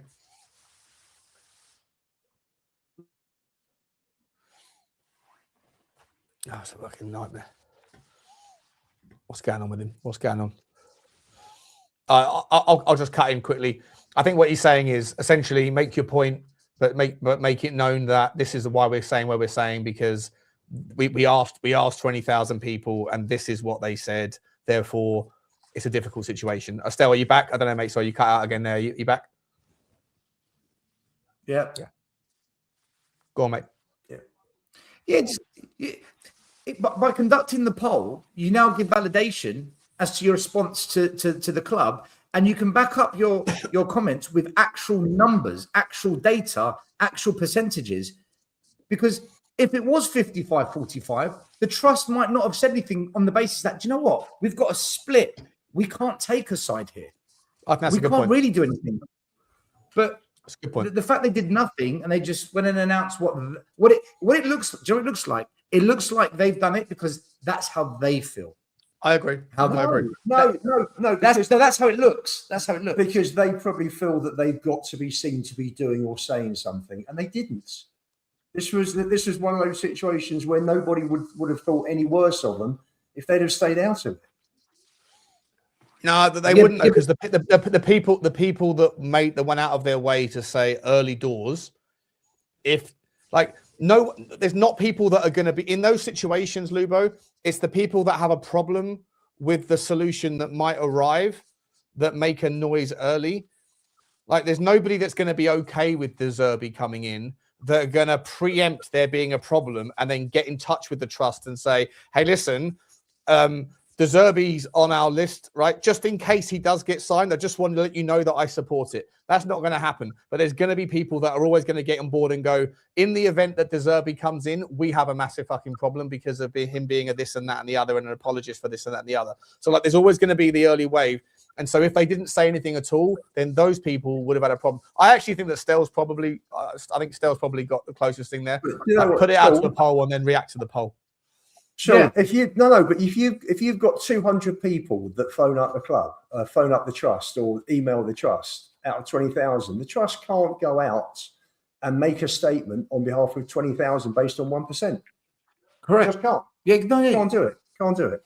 So yeah, so that's what Stell's saying though. That's what Stell's saying. Yeah. So if the trust don't feel that they are in the right place and they should to comment, just go back to them and say, we appreciate what you said. It's a very small percentage. We cannot go to the club based on 0.5% or 1%. Empathize, but sort of also. Yeah, they didn't do that. And again, back to Stell's point, I think they probably empathize, they sympathize, or they felt the same way as the people that were making the noise, and that's why they jumped ahead of the gun. I think you're right. I think you nailed it, mate. To be honest. Yeah, because they said in their statement, on our reflection, not your reflection, the committee's reflection. So anyway, look. Can I suggest to some people, because I listened to the Henry Winter and Christian Perslow do a show on YouTube now, and they talk about whatever the big thing that's going on. Obviously, Perslow was the former Villa and Liverpool CEOs at both clubs at one point. And he speaks fluent Italian, and he watched it, and he gives his say on what he said. And that's what I'm basing my opinion off, because I don't speak Italian. Christian probably does, but I don't. So I'm basing it off that. And the way he framed it, he was saying it was more to do with the guy's character and how he found him, not so much about the allegation. Now, if that's not correct, I stand corrected, and I'm willing to listen to it myself. But like I say, I don't speak Italian, so I wouldn't understand. Listen, we're going to wrap it up. It's been over 2 hours. I know you've got to go, Ferg. I've also got to go because it's 12 o'clock. You've got some super chats. You've got super chats, Jim. Yeah, I'll do them quickly. Got a new member. Thank you very much. Chirps123, who's also gifted a membership. Thank you very much for your donation to a very lucky new member. A user, once again, with the super chat. Spurs Supporter Trust, do one. They've done nothing for supporters. I disagree with the bit they've done nothing for supporters. But the bit about managers and Enoch and that's the bit that they just need to stop doing, I think. A user, once again, fans going after the Zerbi, please use the same energy for Enoch. Yeah. Basically. If you want Enoch out, then yeah, absolutely. Christian, Ferg, awesome, guys. Honestly, your channel's going to do really well, Your channel's going to do really well. Once again, for anyone who doesn't know, Ferg and Christian's channel, Tottenham Touchline. If you like what they said tonight, I mean, how can you not? Go over there, subscribe and like to the two boys. Final say, Ferg and Christian? Last words before we wrap it up. Yeah, just thanks for having us on. I think we all, Barstell, we all want the same thing, which is Tottenham stay in the Premier League. I want the same thing long term. I know you do. I know, I'm just joking, mate. But yeah, I really appreciate having us on, guys. Really enjoyed it. It's been a great show tonight. Just from you guys, just echoing what Ferg said, appreciate you having me on, really do. Been watching the show myself, so it's been great to be put on there. Only thing I'll say is I'm representing Zerbi, one of my Italian managers. Unfortunately, we didn't make it to the World Cup, as a lot of people were in my DMs and I've seen in the chat. That's why I've put it on today, just to support Zerbi. But yeah, guys, like we've said before, it's not time to start criticising. Let's just get behind the boys and come on, you Spurs. Just quickly before we go, just quickly one word answers from all of you. Are we staying up under Zerbi? Yes. Yeah. Ferg? Yes. Why not? Stel, I know what you want, but what do you think will happen? Commit, Stel. Don't sit on the fence. Get off the fucking fence, Splinter boy. Yes or no? Come on, straight yes or no.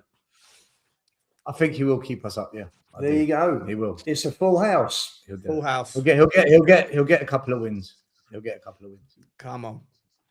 There you go. Last super chat, Phil Coy's got to say, one of the best shows I've ever seen. Absolutely, Cheers, Phil. mate. Thank you, Phil.